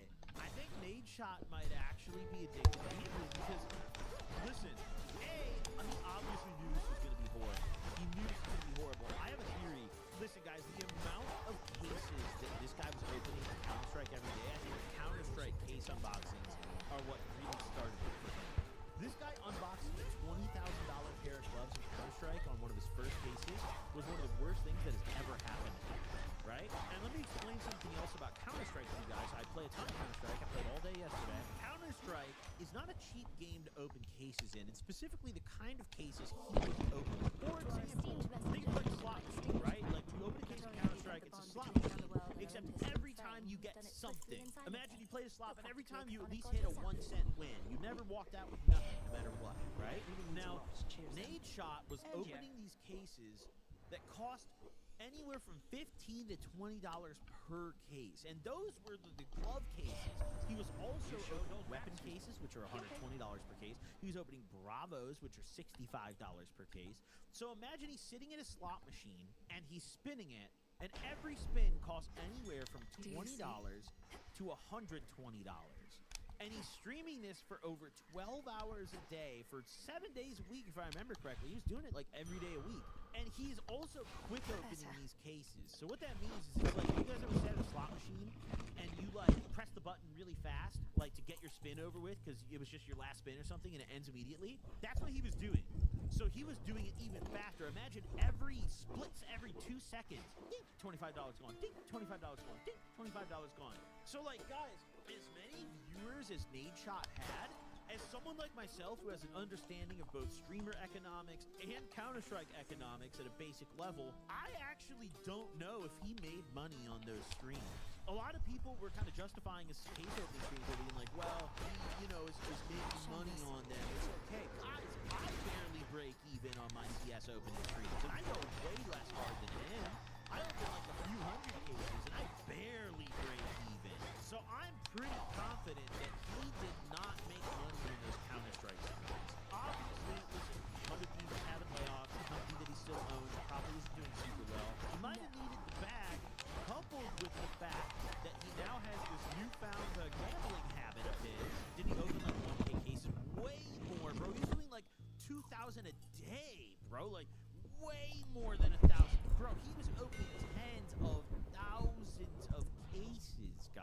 Like, he was going ape shit. So I genuinely think he was probably losing money on those streams. Almost certainly. Like, he was spending, I would guess, oh my god, I mean, dude, I can't even fathom how much money.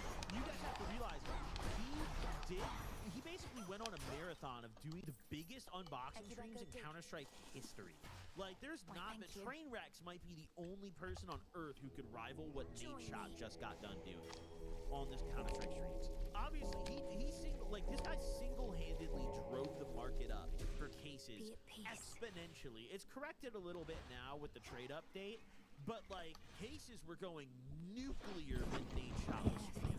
Everyone was getting in on this shit, which in turn made it more expensive for him to do, too. And the thing with Nadeshot is also, let me explain something about this. He was opening cases where, like, pretty quickly, after, like, a day of opening these cases, there's not a single item left in the cases he's opening that's worth more than the amount of money he spent that fucking day. Which tells me that he's doing it for the hits and tokens. He's not chasing a specific item or a specific goal. He's chasing results. He's chasing the goal, right? It's like, he doesn't give up. I would not be surprised if Nadeshot is gambling addict. I don't know if he would say it, but it wouldn't surprise me if he's legitimately hooked on this shit. And now he took the Rubet deal, which I think also said a lot. Guys, this dude has had literal perfect PR his entire career. Like, flawless. Nadeshot has never been in a controversy. To suddenly take a Rubet, something's going on. I hope nothing more for you to find a great place, land on your feet. It's the worst. I get it. But I didn't even realize that they were finals. You can believe me or not. I don't know, bro. That would be a pretty ballsy call for me. Be like, hey, you know what? I know that we're doing those layoffs here, but fuck it. We're going live with Rubet. And just like, whoa. I had no idea. And what? Okay, all right, dude. To be fair, I don't know if that means finalized. That you still knew they were coming. Like, what do you? Company's about to do layoffs. Just signed my $100 million Rubet. Bro, come on, dude. You couldn't at least cut him a little Rubet severance package or something? And the reason why I was in Mexico that week is my wife. Bro, old cut comps are insane. This man literally jumps to a new frame every 5 words. This is pay attention to how often he cuts clips. This is crazy, actually. 37 weeks pregnant. The C-section is already on the calendar in 2 weeks. She has planned my trips to Mexico for the Rubet streams for September, October, November, December, and January already. She's a planner in this group. My Rubet stream was already planned for supposed to actually come back today, but I finished early, so I came home early. That had been on the calendar for weeks and weeks and weeks. So a terrible situation, terrible, turn of events, but that's what happened with the layoffs and 100 Thieves and Rubet. So now the last thing I want to talk about is the morality of gambling on stream. Okay, here we go. The meat and bones of this. If I were fucking named Nick 830 and I'm doing Fortnite fashion shows or I'm hide and seeking in this YouTube video, and all of a sudden when they come find me, I'm hiding in a casino. I'm like, hey kids, now that you're here, let's gamble. Looking at my back end analytics on YouTube right now. 59% of my audience is 25 to 33 years old. 19% of my audience is 35 to 44 years old. 5% of my audience is 45 to 54 years old. 13 and 17-year-olds, 0.02%. Brother. Guys, yeah. Okay, that is not a fair way to rationalize this at all. I'm gonna tell you right now, if anyone should know this, it's Nadeshot. Nadeshot, being an internet and YouTube OG, should know just as well as I do that demographics of that type, like age range, quite literally are worthless because nobody tells the truth when they sign up. Nobody tells the truth when they sign up. People make YouTube accounts at a very young age. People don't wait until they're 18 to make a YouTube account. They make the YouTube account when they're like fucking 12, and then they tell YouTube that they're 18 so they don't get restricted. Like, that's not a fair way to put. I mean, let's pull up my analytics, dude. I never check this section because I know it's all bullshit. But let's check this section real quick. Where even is this nowadays? Yeah. Age and gender. last 28 days. Tell me if you guys believe this. According to YouTube, only 1.1%. Actually, I can probably just throw this up. Hold on. According to YouTube, only 1.1% of my audience is 13 to 17 years old. Twitch chat, show of hands, how many of you He does have a mark on him. type a 1 in chat? Type a 1 in chat. If you're over 18, type 2. If you're under 18, type 1. You don't have to lie in my Twitch chat, bro. I understand a lot of you guys are under the age of 18. I'll tell you right now, that is not 1.1% of you guys. You didn't get a damn word That you is said at the beginning, not man. 1.1% of you guys. 1%. 13%. I will also tell you firsthand, as someone who has hosted numerous in-person fan meetups, where we have had over 1,000 people linked up, ready, it is not 1.1%, guys. It's just not. This entire section is effectively useless information. Like, this is not real info. A lot of these people, like, generally, the bracket below is where probably half these people actually live, right? Nobody tells the truth about their fucking age, especially kids. Kids do not sign up to websites and tell the website they're kids. They want to be treated like an adult. They think it's cool to be an adult. They're going to lie about it. That's how all my friends were with me kids. That's how it still is in the net. It's just how it is. So that's defense. That's complete bullshit. That's complete bullshit. I got that Roblox, Minecraft, Fortnite. You know what I mean? Fuck, I'm watching ESPN and I got a money line spread ticker on the bottom of the screen. Across all major forms of entertainment and media, gambling advertising happens. I was doing case openings a month and a half ago, and people were gambling advertisement happens, man. See, here's the thing, dude. I mean no disrespect to Nate Shocks. At the end of the day, bro, get your bag. Alright? Get your fucking bag. But, like, my brother, you are clearly wealthy enough to not need this money. Like, is it good money? I'm sure it is, bro. But, like, just say it how it is. I would have way more respect for the situation if he was just like, guys, I just got $50 million. I don't give a fuck. You know? Legit, I would be way cooler with this statement if he was just like, guys, I just got 50 M's and don't give a fuck. Like, tune in or don't, dude. I'm sailing off to Bora Bora. You know? But trying to string it like this is like, I don't like it, actually. I don't like it. We were losing our minds over it. They're like, yo, gold. Open some cases, man. You got to start drinking right now. Like, people were all about it. And I said time and time again, if I'm sitting on stream and you guys are watching the case opens, even if you didn't, even if I'm streaming Call of Duty, brother, I make terrible jokes all day. And I said, if I get a gambling deal, I'm doing it. And people were like, fuck yeah, brother. You want to drink and gamble? Let's do it. I'm like, hell yeah. And it happened. But cases isn't the same thing, bro. It's not. It is not the same thing, dude. It's just objectively fucking not. You know? It's awesome. All right? It's awesome. Don't gamble, you will lose. I'm telling you right now. Don't gamble, you will lose. But I've got Drake, Trainwrecks, XQC. I've got some of the biggest creators, some of the biggest names of entertainment doing this. Look, I'm not trying to sit here and be like, just they do it, I can do it. But holy shit, man. The hunt begins. Mine. Hey, Squid.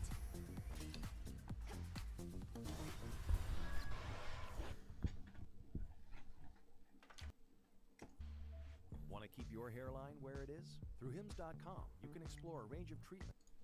I feel like I just spawned in and I'm the first one to ever do a gambling deal. Now the layoff thing happening at the same time, I get it, but listen, I am not in the day-to-day number feeds anymore. My demographic is significantly older than what people say. So if you guys, if you hate me just exclusively for gambling, I can see why. I'm not denying that his demographic is like on the older end, especially now. Like kids aren't tapping into Nate Shot. Like usually, like these TikTok kids are not like Nate Shot's not on their real stream, you know. But like, dude, that's also the like no shit. They booked you for that reason, bro. Like they don't want the 13 and 14 5-year-old kids gambling, they have $20 in their fucking account. By the time they pay fees to buy crypto and swap that shit and send it to deposit, they have $12, right? Like, bro, they want you because they know what your demographic is. And trying to make it sound like it's something it's not isn't. I don't know. I don't like this state, guys. I really wish you would just hop in this bitch and be like, guys, I got a fat fucking bag. I don't give a fuck. I would respect that so much. I mean, dude, I've been offered I know a lot of people that have been offered crazy amounts of money. I've been offered crazy amount of money. I got offered $60,000 a month. I guess it doesn't matter. Gamdom hit me up. It doesn't matter what sites. I can just say it now, but whatever. But Gamdom hit me up years ago. It was, I think, I was still in Illinois. It was like right before I moved to LA, and they offered me $60K a month to play in Gamdom. And I don't remember. I think it was like 10 hours a week. I don't remember the exact amount of like how many streams I had to do. I might still have the fucking messages actually. Hold on. And that was long ago. And Gamdom is a much smaller website, by the way. So I can't imagine what a website like this is offering to someone who's as big as Nadeshot current day, when online gambling is way bigger. Let me see if I can find it. Yeah, there we go. I found an email.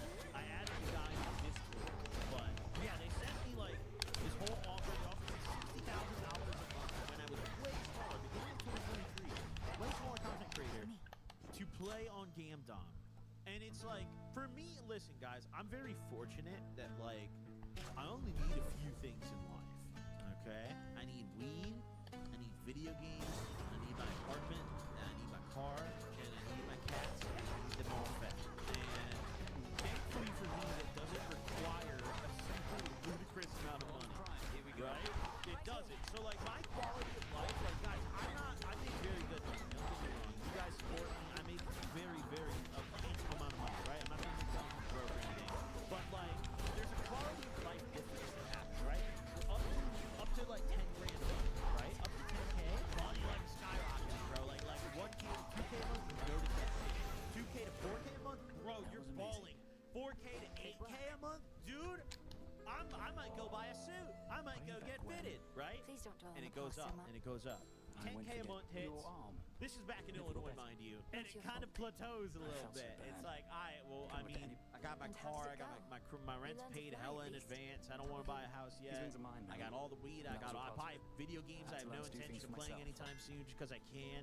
You know, like I'm even doing the extra shit like that. You know, then the quality of life improvement really kind of plateaus a little bit. And it's like right now for me in my life, if I just suddenly got an extra $50,000 a month, yeah, it would be sick as fuck. I'd probably buy hella Counter-Strike skins and shit, but like, it wouldn't change my quality of living, is what I'm trying to say, you know?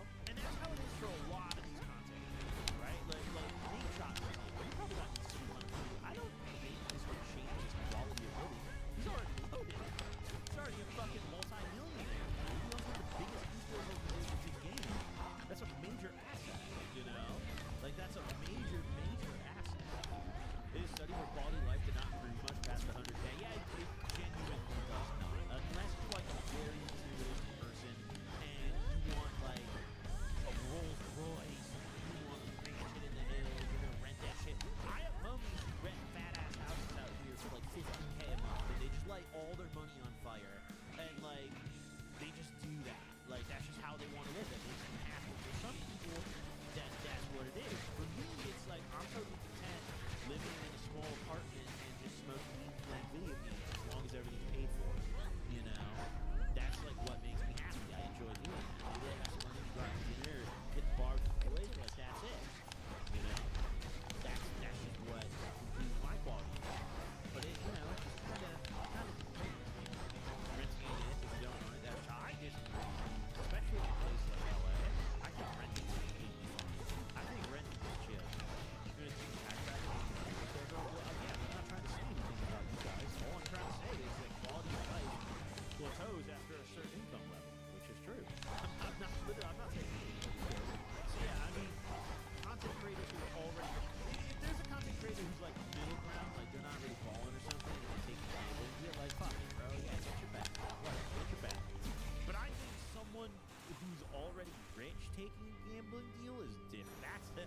is biblical greed, dude. That is biblical greed. Yeah, I mean, I'll tell you guys, so I've never owned before, but I used to rent a house. When I lived in Springfield, I rented a house before I moved into an apartment, and the landlord, like, lived in a whole different part of the country and never maintained anything, and never had the money to maintain anything. Like, when the washing machine broke, I had to pay for the new one and then just get a discount on my rent because she didn't have the money, right? Like, that's how it was. So I just did all the maintenance myself. It was almost like I owned the house. Like, I did a lot of, like, fuck shit. I didn't, like, pay for a lot of maintenance. I did, like, fucked up DIY shit, you know? But, I'm grateful. what I learned from that is owning a house is an absolute fucking nightmare unless you have enough money just throw at contractors to fix everything. And the luxury of having an apartment where I can literally just get on my phone and either send a text or make a phone call and have some dude, like either an electrician or a plumber or just a regular carpenter kind of maintenance guy at my door within 24 hours to fix whatever the problem is amazing. I had a water leak. I had a water leak. I had a water leak in my ceiling. And fucking I had a water leak in my ceiling. And it was coming down to my bathroom. I had buckets all up on the floor. I literally called the maintenance was there in 30 minutes. And they fixed it. They cut a whole hole out of my ceiling. Redid all the pipes above. I didn't pay a penny. I didn't pay a single penny. That's part of my rent. You know? I literally got the door replaced. I've gotten a whole door replaced in here. The hinges were like fucked up on the door to my laundry room. They just replaced the whole door, no questions asked, completely free of charge, right? Like shit like that. It's like, bro, that's valuable. You don't talk about that shit. Everyone just thinks renting is you're only paying for the space, but you're not. You're not. Like, I'm not saying buying a home is great. Owning that asset is great, but buying a home and living in your home are two different things, right? Renter's insurance? No, bro. It's literally just my building maintenance. Like, that's part of my rent. That's what I pay for. I pay for maintenance to show up and fix whatever the fuck, and they don't ask any questions. They don't care if I did it or not. They just fix that shit. It's great, dude. I've gotten hella shit fixed in my crib. My whole air conditioning. They redid my whole HVAC recently because it wasn't blowing right. I don't pay a penny for that. You know? Lucky to have a good landlord. Well, it's like a company that owns my shit. So, like, a lot of... In those situations, the companies will have maintenance in place, like in-house maintenance, and that stuff is great. That's really good to have. Yeah, there's a lot of fucking benefits to renting, you know? I'm a lazy fuck, so I like that. I like renting. Goblin, I'm gonna put you onto the method, buy a duplex, live in half, and rent the other half for the cost of the mortgage. Bro, I'm a lazy fuck. You gotta understand, I don't want to be a landlord, dude. I don't want someone calling me to talk about some dude my SQL and turn on. Shut the hell up. I'm at home on my couch playing Metal Gear Solid. And I'm high as fuck, and I just ordered food. Like, shut up. I'm not coming over. I'm not calling nobody either. Like, shut up. You call somebody. Figure it out. That's your crib. I want no part in that shit, dude. No part. I don't care if it makes me money. I don't care if it would benefit me financially. I want no part of it. Now, you know what I'm a big believer in, guys? Listen, nowadays everyone's always talking about how, like, oh, you got to be a hustler, hustle culture, hustle mentality. I'm a firm believer in buying quality of life, okay?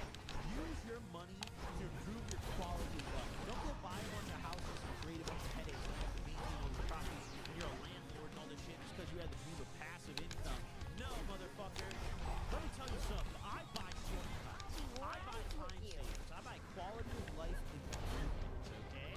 The nicer Uber, I'm buying that shit. Uber Black, I'm gonna cop that shit. The nice appetizer, nice dish at the restaurant, I'm gonna try that shit. I wanna try it.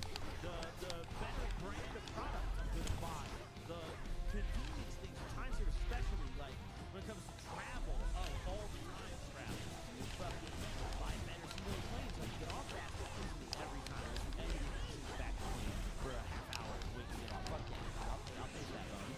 Fuck, I don't give a fuck. You know, I'll buy improvement in my quality of life all day long. You know, I would way rather spend my money on just making everything easier and take less time than you know, all this passive income, hustle, grind, reinvest, do all this shit. Fuck no, bro. You look at my financials, yeah, maybe I'm not Warren Buffett with my money, but life's good over here. I'm happy as fuck. You know? That's, I think, a good way to live. That's how I think everybody should live, man. I think you should, because money means nothing, bro. At the end of the day, inflation will never end. Our currency means nothing. Like, money is completely fuck all. Money is mist. Money is smoke in the air, dude. Now, you can make a whole different argument about Bitcoin, but any money that is tied to a government is just smoke in the air. It's complete hoopla. Spend it as fast as you can before it becomes worth nothing. Okay? And I'm not saying it's gonna become worth nothing tomorrow, but as generations pass, it will. Fucking Rose drink the best water known to man. Aquapana is living the best life, dude. You know why I'm drinking Aquapana right now? Because the fucking water delivery, I get water delivered to my door. Like I'm talking about right now, quality of life improvements, baby. I get 5-gallon water jugs delivered to my door. Okay? Every 2 weeks. The problem is there's a shortage of the glass needed for the 5-gallon Mountain Valley jugs that I get delivered. Because of the tariffs against Mexico. So, fucking figure it out. Trump, please, dude, can we lift those? I want to drink my water. Thank you. This is the only glass bottle I can find. I don't want to drink microplastics. That's another thing. I drink glass bottled water. I'm talking quality of life improvements. Don't go by that bullshit. Don't go buy 100 investment properties. Get yourself glass bottled water. Okay? That's quality of life improvement. I'm not drinking microplastics anymore. Okay? How the fuck is there a shortage of glass? Yeah, I don't know, actually. It doesn't even make sense. What? You can't make glass over here? My salary increased and I'm splurging on fancy milk? Dude, that's the way to live. That's how to do it. Get that fucking organic whole milk, dude. Get that sick shit. How much is it for a 5-gallon jug? It's kind of fucked up because they have, all right, so they have like a bottle deposit. Here, I'll tell you right now, actually. Let me go on. Without the deposit, it's like $20 for the 5-gallon. But the problem is you have to pay the glass bottle deposit, but it's like a rolling deposit, and then you get that back when you return the glass bottle. They come pick it up from your door. So it's $60 per without, like, if you break the bottle and never return it. But when you cancel your subscription, you get the $40 per bottle back. It's just like a rolling balance. So I order 3 5-gallons every 2 weeks, right? 6 gallons a day. Perfect amount of water. Drink our water, right? Fucking, when I order that, they show up to my door, and the first delivery, right? They charge me $180 for that because it's $60 per bottle. That's the deposit on each bottle. Then the next delivery, I return my 3 bottles, empty ones. They put 3 new ones there. It's the same amount, right? But they aren't like charging. It's only the difference this time. Now it's only $20 because I returned my previous bottles, right? When I cancel my subscription, when I get rid of it, they refund that deposit on each bottle. So then I only ever paid for the water itself. If they reuse the glass jug, then how are they out? Well, I'd imagine, dude, there's probably some rich motherfuckers who don't even care to return the shit. They just call their Jeeves, throw the bottle away. If I was that tax bag, that's what I call quality of life improvement. If I was that, I would do the same. So actually, I guess, yeah, that's where they're going. But like, you know, they call their butler, you know, Jeeves, you know, he'll just dispose of it. You know, that's just how he does it. Dude, McDonald's is fucked up now, guys. You legit used to be able to go to McDonald's and get $5 entire meal. You get a McChicken, you get fries, you get a drink. Dude, less than $5. Dude, be into like something if I remember correctly, dude. Now, I mean, bro, let me open McDonald's app. Let's open the McDonald's app, dude. Let's do it, guys. Let's look at an LA McDonald's. What does it cost for a McDonald's meal right now, everybody? It's gonna be fucked up. Like, I don't eat McDonald's very often. I eat other fast food, but like, I actually don't like McDonald's very much. It's just not my, it's not my shebang, dude. I don't know. Okay, let's see. Oh wait, I have to update the app. Have you tried Five Guys? Oh, I love Five Guys. Five Guys is so good. I adore Five Guys. Very, very good. And I think it's worth the money as well. It's everyone's always like, Five Guys is expensive as fuck, which, I mean, it is. I don't disagree with you, it's really expensive. But, fine, you're gonna get some shit that, like, is worth that extra tax on it. Golden Corral on top, dude. Golden Corral, listen, I love, you guys ever been to Old Country Buffet? It's not the same thing, but I like specifically have really core childhood memories at Old Country Buffet. My dad used to take me there all the time, bro. Corn dogs. They had a yellow in the fucking vending machine, dude. The way my dad's custom would work is he would have me every other Thursday, or he'd have me every Tuesday, every other Thursday. And on Thursdays is weird. We'd only go out to dinner. But like my dad didn't want to take me to a real restaurant, so we would literally, it was kind of depressing, but also like kind of cool. It says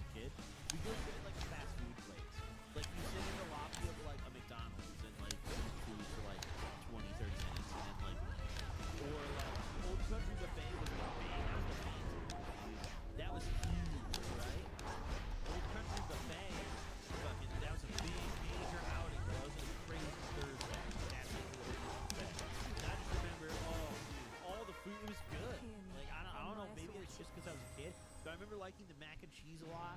The chicken was always good. The soda always hit. It was always perfectly carbonated. Damn, dude. Okay, hold on. All right, here we go. The McDonald's app. How do I search like an address? Can I search an address on this app? I don't fucking use this app. Why does McDonald's need an app? Can we talk about that? Why does McDonald's need a fucking app? All right, so let's see. What would you guys normally order? Actually, let's compare all our McDonald's together. Let's say we walk in and we want to get a Big Mac together, everybody. Hold on. Continue with Apple. You know what? Fuck it. Send notifications. I'm McDonald's customer. Okay. So let's say I want to get a Big Mac. We all want a Big Mac, bro. Big Mac sounds good. Oh wait, make it a meal. Wait, $4.19 for a medium fry? Wait, tell me it isn't. Tell me that isn't what I just saw. Tell me that isn't what I just witnessed. Wait, shut the fuck up. Okay, hold on. Do you guys want to know what it is for my combo, my Big Mac combo? It's actually not as much as I thought it was going to be. It's actually not as much as I thought it was going to be. How much is your Big Mac combo, everybody? I want to know if I'm fucked or if I'm good. What's your Big Mac combo? Large combo. I got a large combo. $11.89 is what I got here. $11.89. It's the LA Big Mac combo. But here's the crazy part. Extra value. Yeah, hold on. Let me clear my card. Let's go. Extra value. In what fucking world is snack wrap only $10.59? Don't piss me off, California McDonald's. In what galaxy should that be $10.50 for that? Truly a feat. Bro, they put a little piece of shitty chicken in there and wrap it in the tortilla. Bro, that should at most be a $5 meal. Sacred Are you bond. kidding? Wait, hold on. What is it? If I just wanted some fries, I came here. I'm like, I just want a fry. Wait, hold on. Stop. French fries. I want a large. Hey, it's Ryan Reynolds. My goal is to spend as little as possible on things like commercials, so we can pass more savings to customers. When I saw what they're charging for holiday theme stock videos these days, well, you can see what I decided to do. And that means we can afford to offer unlimited for $15 a month. So let's all just use our imaginations. I Okay? swear to you upon... Just imagine me someplace festive. Welcome to your No, ancestral don't make it weird. Yet you're still defending this... purpose. The gods asked the world of me before I could join them here. On to the next.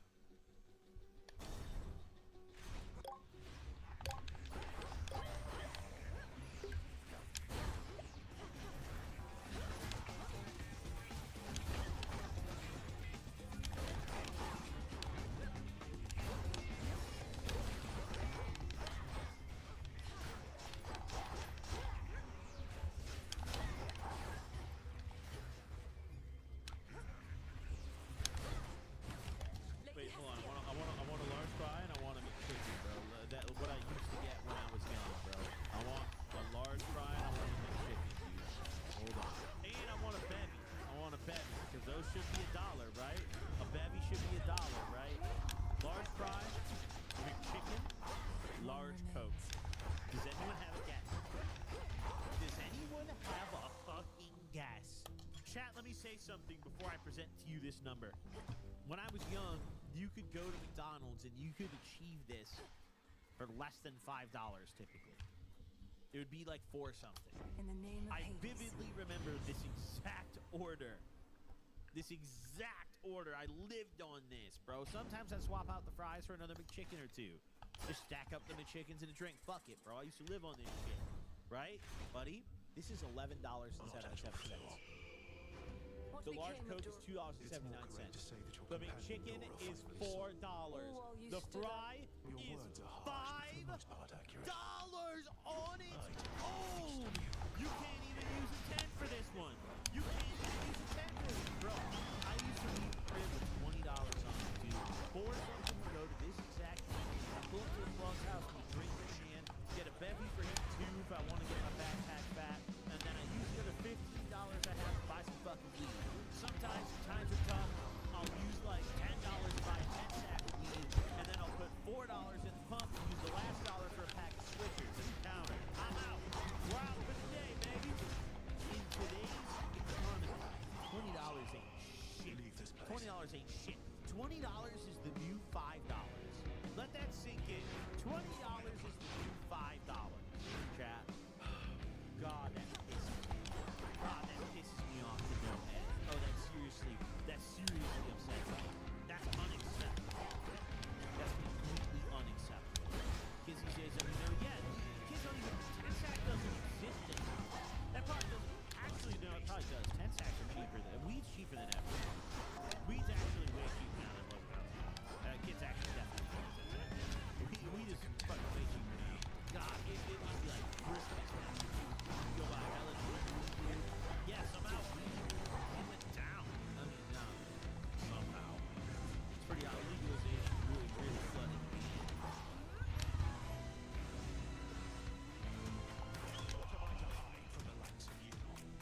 stuff for you, making it seamless. And honestly, having a domain name gives your idea instant control.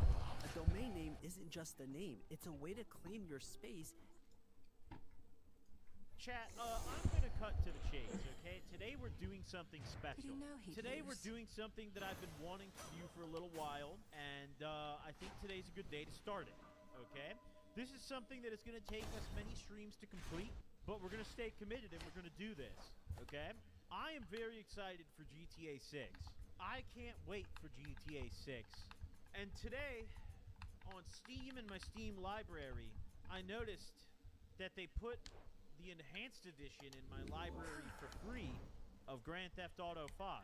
And after careful consideration and study with my team and, you know, consulting with many experts across the globe, my team has determined that it's a great time to start a fresh Grand Theft Auto 5 playthrough, okay? On the enhanced edition on PC. That's what the team has determined. Okay, let's play some GTA. Hold on, let's see, let me get it on screen. So, I went ahead, I did the liberty of beating the tutorial missions. The one where you play as Michael, and the one where you play and you steal the cars as, Franklin. I played through those two, and then I realized I could probably be streaming it. But I was just like, bro, no one cares about those missions. They're literally just tutorials, you know? Like, no one. So I did the liberty of playing through those before stream. So we're like at Franklin's house on mission 1. So hold on, let me I just figured like nobody cares about those two missions, you know, like no one's here to see the goddamn I forgot man. Bro, I forgot to play GTA Online. Oh my god. I forgot about this. Oh my god, dude. I forgot it was man. Holy, I'm literally turned off GTA Online, dude. I can't play it anymore. I used to do money drops in like probably like 2017.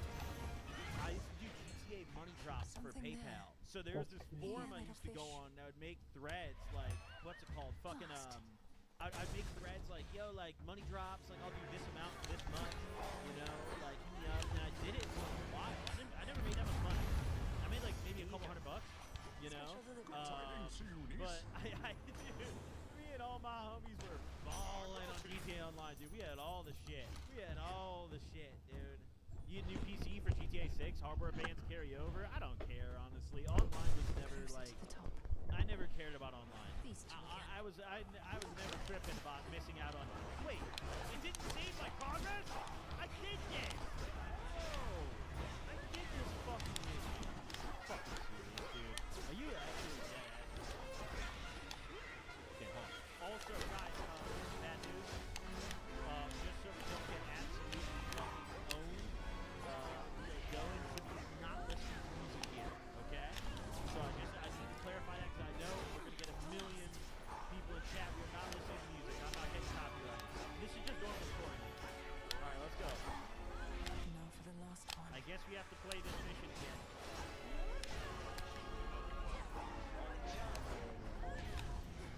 I'm the white car kind of guy. Alright, hit me through this shit, dude. No one cares about the fucking first mission. Okay. No one cares about the tutorial mission. Buddy, you just got smoked. Hey! Father shall be Hey! hearing about this. Hey! Oh my fucking god, dude.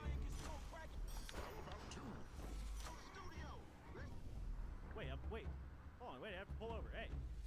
I don't know where I'm going. Come on, alright, let's go. Graphics are looking good, bro. This enhanced shit is looking solid. They need to give me like an objective mark. They should have made it possible for you to beat him. Like, what if you beat him? You know? I meant to stop and wait for him like 2 or 3 times. Oh shit.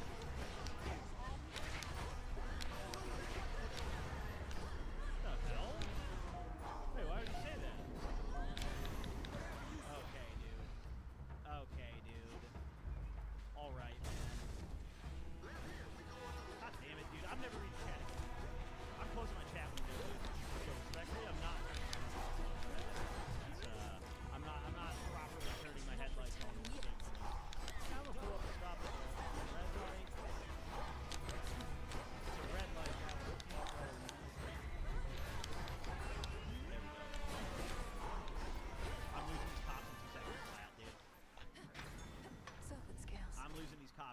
milliseconds.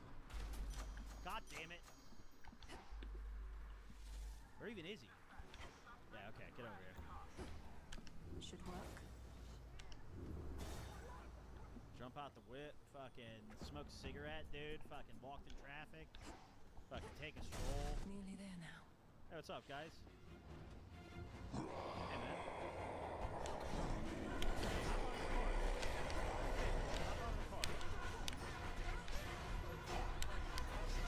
Just kind of asserting myself. I don't really want to quit. Just kind of asserting myself. This is my underpass. Okay, dude. Alright, man. Okay, now the conversation again. Thanks, dude. I was about to get away. Okay, man.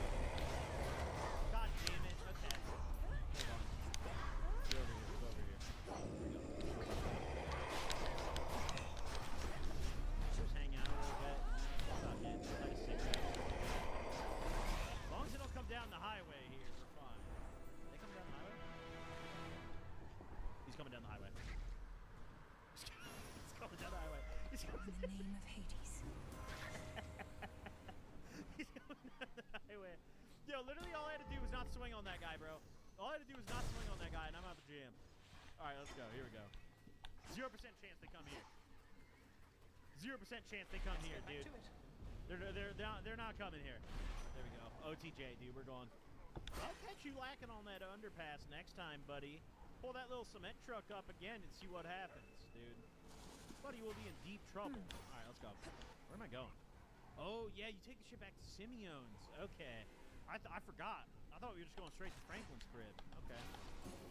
And we're in the cut, dude. Simeon. Yeah, Simeon might crash out on me low-key. Yeah, I kind of fucked the whip up. Yes. Hey, you are all the same. Oh.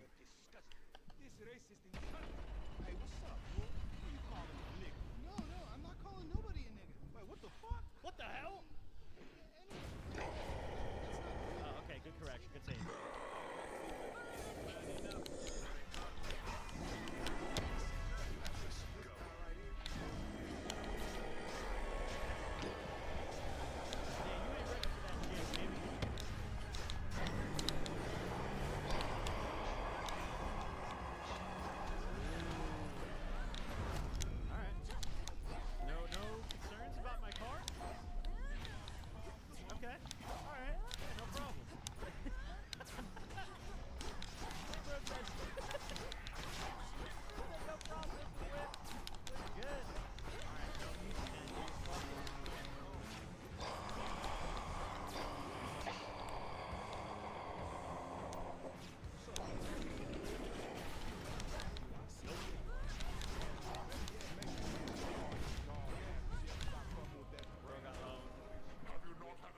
Bro got on. Right on time. The real clown Hall of Fame season.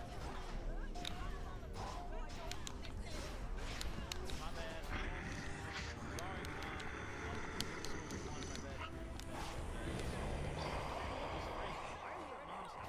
Franklin's like 35. How? What do you do? I thought about it. Oh, it's the no, it doesn't make any better. No, Franklin. Franklin, it's time to get out of Andrew's house, dude. You're pushing 40, dude. Let's get out of Andrew's house. Seriously, dude. Let's get out. Let's unpack holiday decor. Picking a holiday pajama for Christmas morning is a huge decision that's made by our Christmas pajama community, which is my family choice. It's very serious.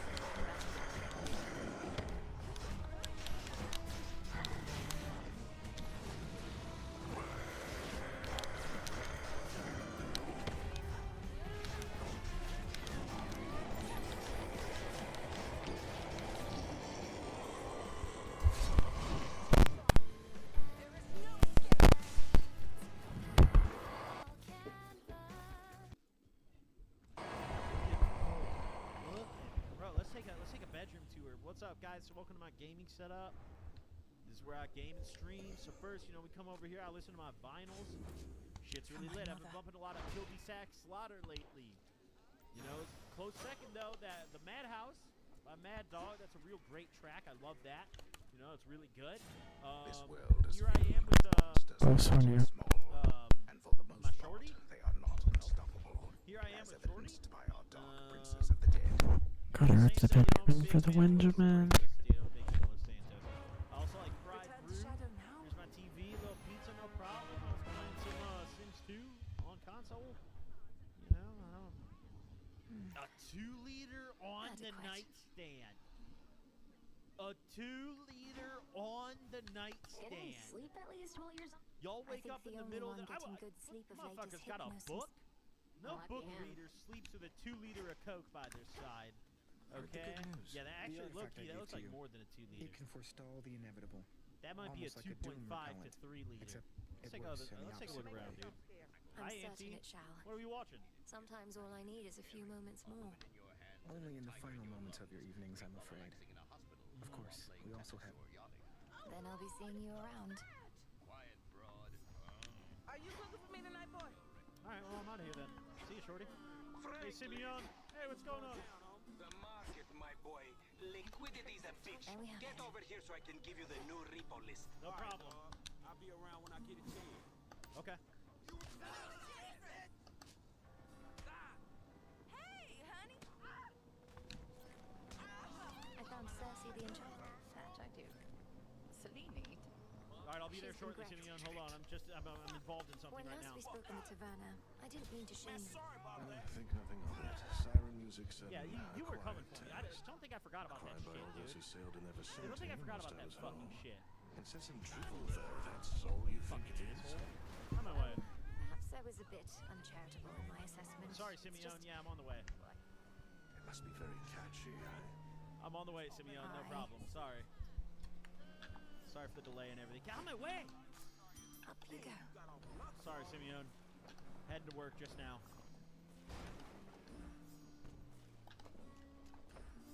No problem, Simeon. Not a problem. Here I am, ready for work.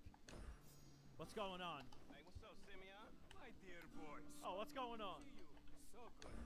Live and thrive. Ooh, that's love right there. We've been working together How for did about you? a few months now, right? Which is That's some why love. Craft is I to... am very Yeah, honored well. to announce to you that you are Employee of the Month. Huh? Anyway, congratulations. Say, would you... Could be going after perpetrator. Yeah, me. W! Yeah, Lamar is gonna be fucking pissed. He's gonna be jealous. He's gonna crash out on me. Make fun of my haircut already and shit, dude. Which, I think he has a point. Franklin's haircut What would is you a say little to a trash. brief trip? Okay. Don't really want to move. Oh. Hello, Lamar. What are we thinking? What's up, Dino? Franklin Good here. evening, brother. I'm talking to Employee of the Month, not homie. He's a big one. Lamar.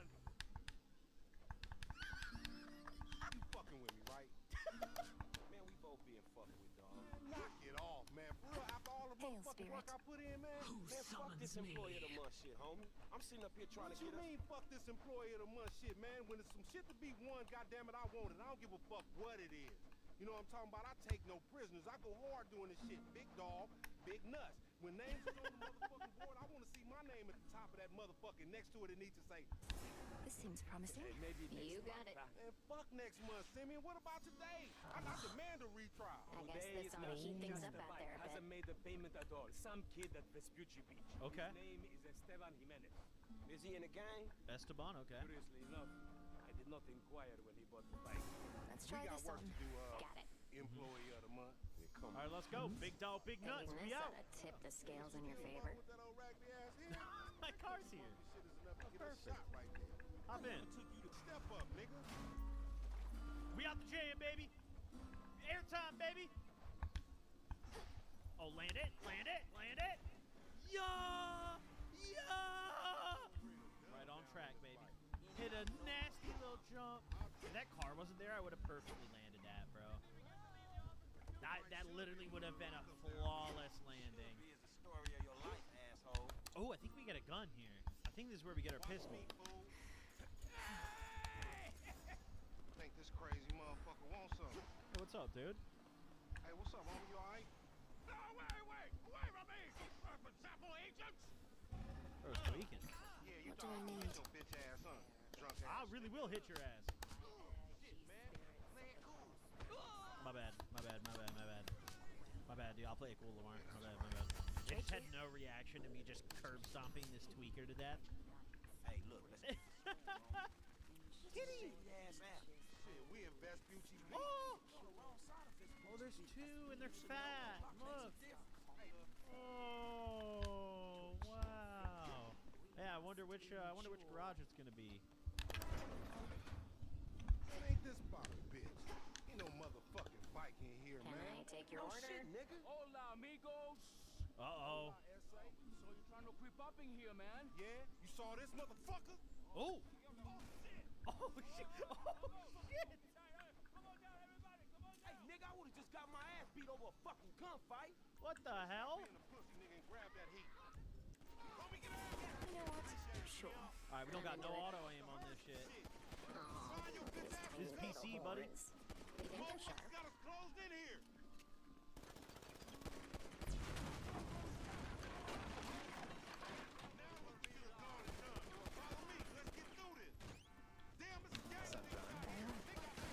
Oh shit! Oh my god! Oh my god! Oh, I'm in the wrong place! Oh my god! There's the fool on the balcony. Damn! Some more of them niggas. Shoot the gas, homie. Shit, nowhere to go. Hey. If I'm to serve the night, I would know how well. Yeah, barely, homie. Shit, we gotta get the fuck away from this shit. Yeah, we're out of here. Man, we only came in for a bite. And that a motherfucker is By my right there. birthright. Hey, nigga, come here, we got your pink slip. May as well get this shit done. Man, this is fucking crazy. Oh yeah, buddy. Okay. Well, we're chasing him in a cab. For the will of night. You done with that thing? Hop the in, buddy. Sheriff Typhon has arrived. We're going, dude. Foreign sport. Get in! Why we have to pop all them people? You was there too. Correct me if I'm wrong. God but damn you it. shot more of them than I did. Yeah, but you started All right, come this on. shit, so We need to shoot him off the bike. Couple of Oh!